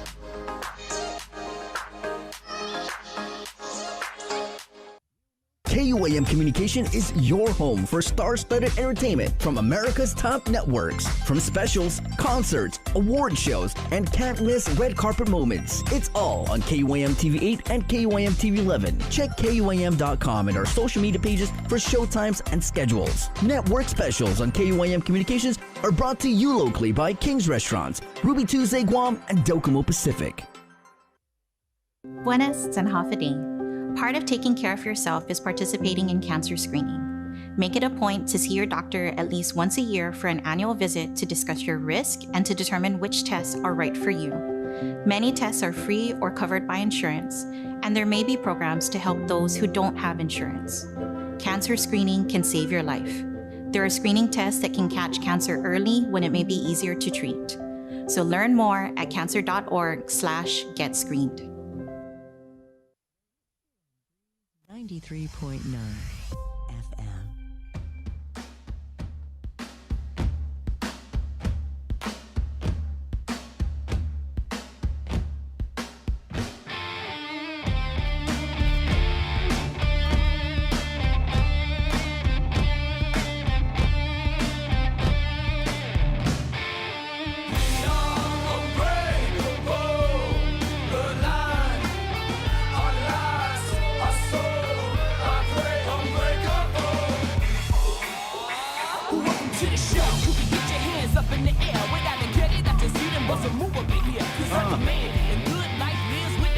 Yeah, there's a Chamorro in this band. It's Unbreakable Bloodline. I don't know which one the Chamorro is. It's probably the one that always brings the food. It's called Unbreakable 855 right here on the link. Good morning, Facebook Live. Good morning. Mama Bear, Debbie Davis, have a beautiful day. You have a beautiful day. Some of the takeaways from the show this morning, well, it was pretty hot, actually, my opinion. We had former Governor Felix Camacho and his running mate, Senator Tony-Ada. Again, we put out the ask to the governor, lieutenant governor. They didn't come on. It is what it is. But anyway, so they had come on and responded to a Democratic Party of Guam press release that said former Governor Felix Camacho's 2 terms as governor were unremarkable and unmemorable. And you saw a little life out of Governor Camacho there, right? He was like, what? Basically. And we post all these interviews up on the YouTube, so you can check it out after the show. Good morning also to our YouTube live audience. Thank you guys for hanging out. And so Governor Camacho had said that, there were a lot of things that got done in his administration, like building schools, and then he also had touted the accreditation of the hospital. But in an interesting twist, he had thanked Governor Lilian Guerrero for that because she had sat on the board while he was governor. And so he did seem pretty offended by that press release. Some of the other takeaways from that, we really talked a lot about the drug problem on Guam, and Governor Camacho had said that if elected, he would definitely take a hard look at reinstating or instituting some type of Mandania task force-ish entity that would work with federal partners. I think some of the other takeaways from that, where they talked about transparency. Senator Tony-Ada, brought up the fact that there hasn't been a lot of cooperative spirit between the executive branch and the legislature. Governor Camacho pledged that he would work with senators. I don't know if they're depending on what majority happens down there at the legislature this election. One of the other takeaways was that I asked Governor Camacho if he thought President Joe Biden was duly elected. It's kind of an easy question, and he basically short answer. There was a lot of fumbling, and he said no. And then we had the Democratic Party of Guam chair, Tony Baton, and he just went in on that. And he was like, how is that not going to be the top story, And I mean, it is a little awkward, right? I mean, you're running for governor, and you're going to have to get stuff, interact with the administration, and maybe a little awkward if the administration knows that you think that they weren't duly elected by the voters. It probably could be. But is it an issue that's going to make or break this election? Not at all. I don't think so. 8:58.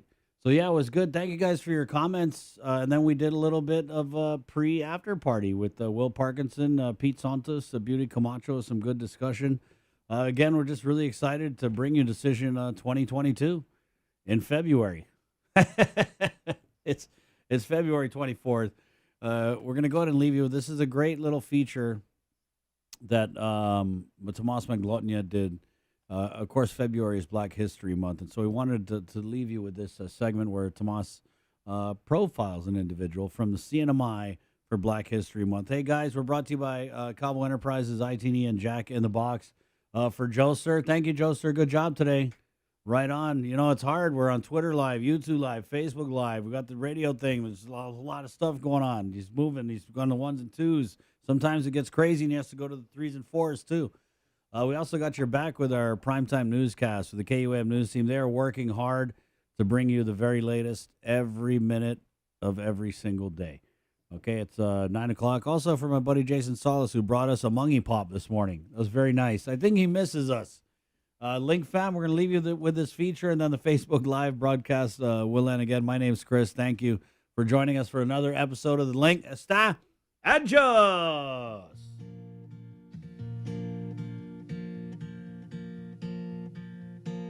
Well, my name is Xandria Raymond Kitutsu.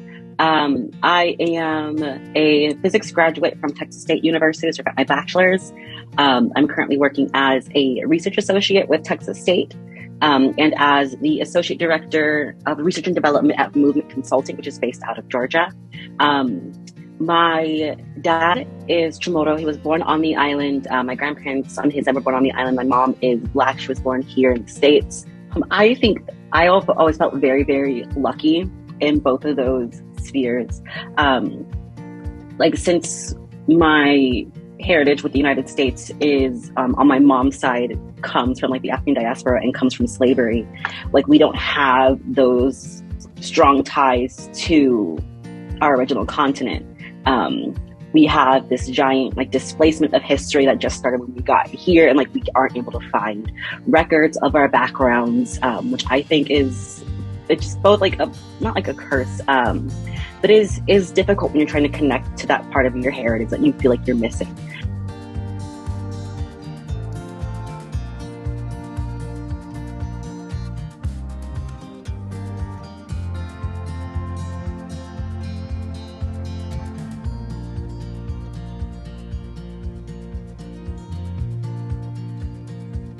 One of the things that I really, really hope comes out of this research is finding out ways to systemically support multiply marginalized people inside of physics. That isn't just you can go make a club, go make a little women in physics organization, or go to this club organization, because while those things are really, really important and very, very helpful, they never actually address the systemic issues that are at hand.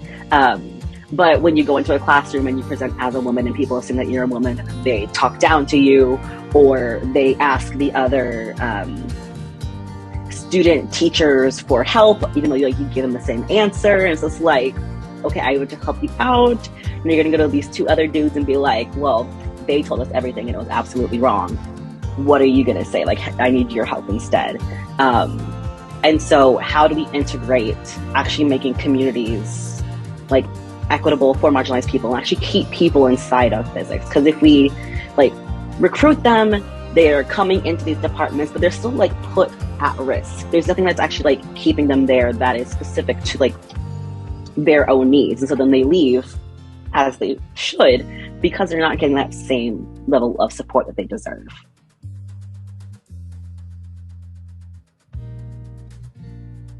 I've been fortunate to be able to have that and know what that feels like, and discover those kinds of things with my ties to the island and to the Marianas.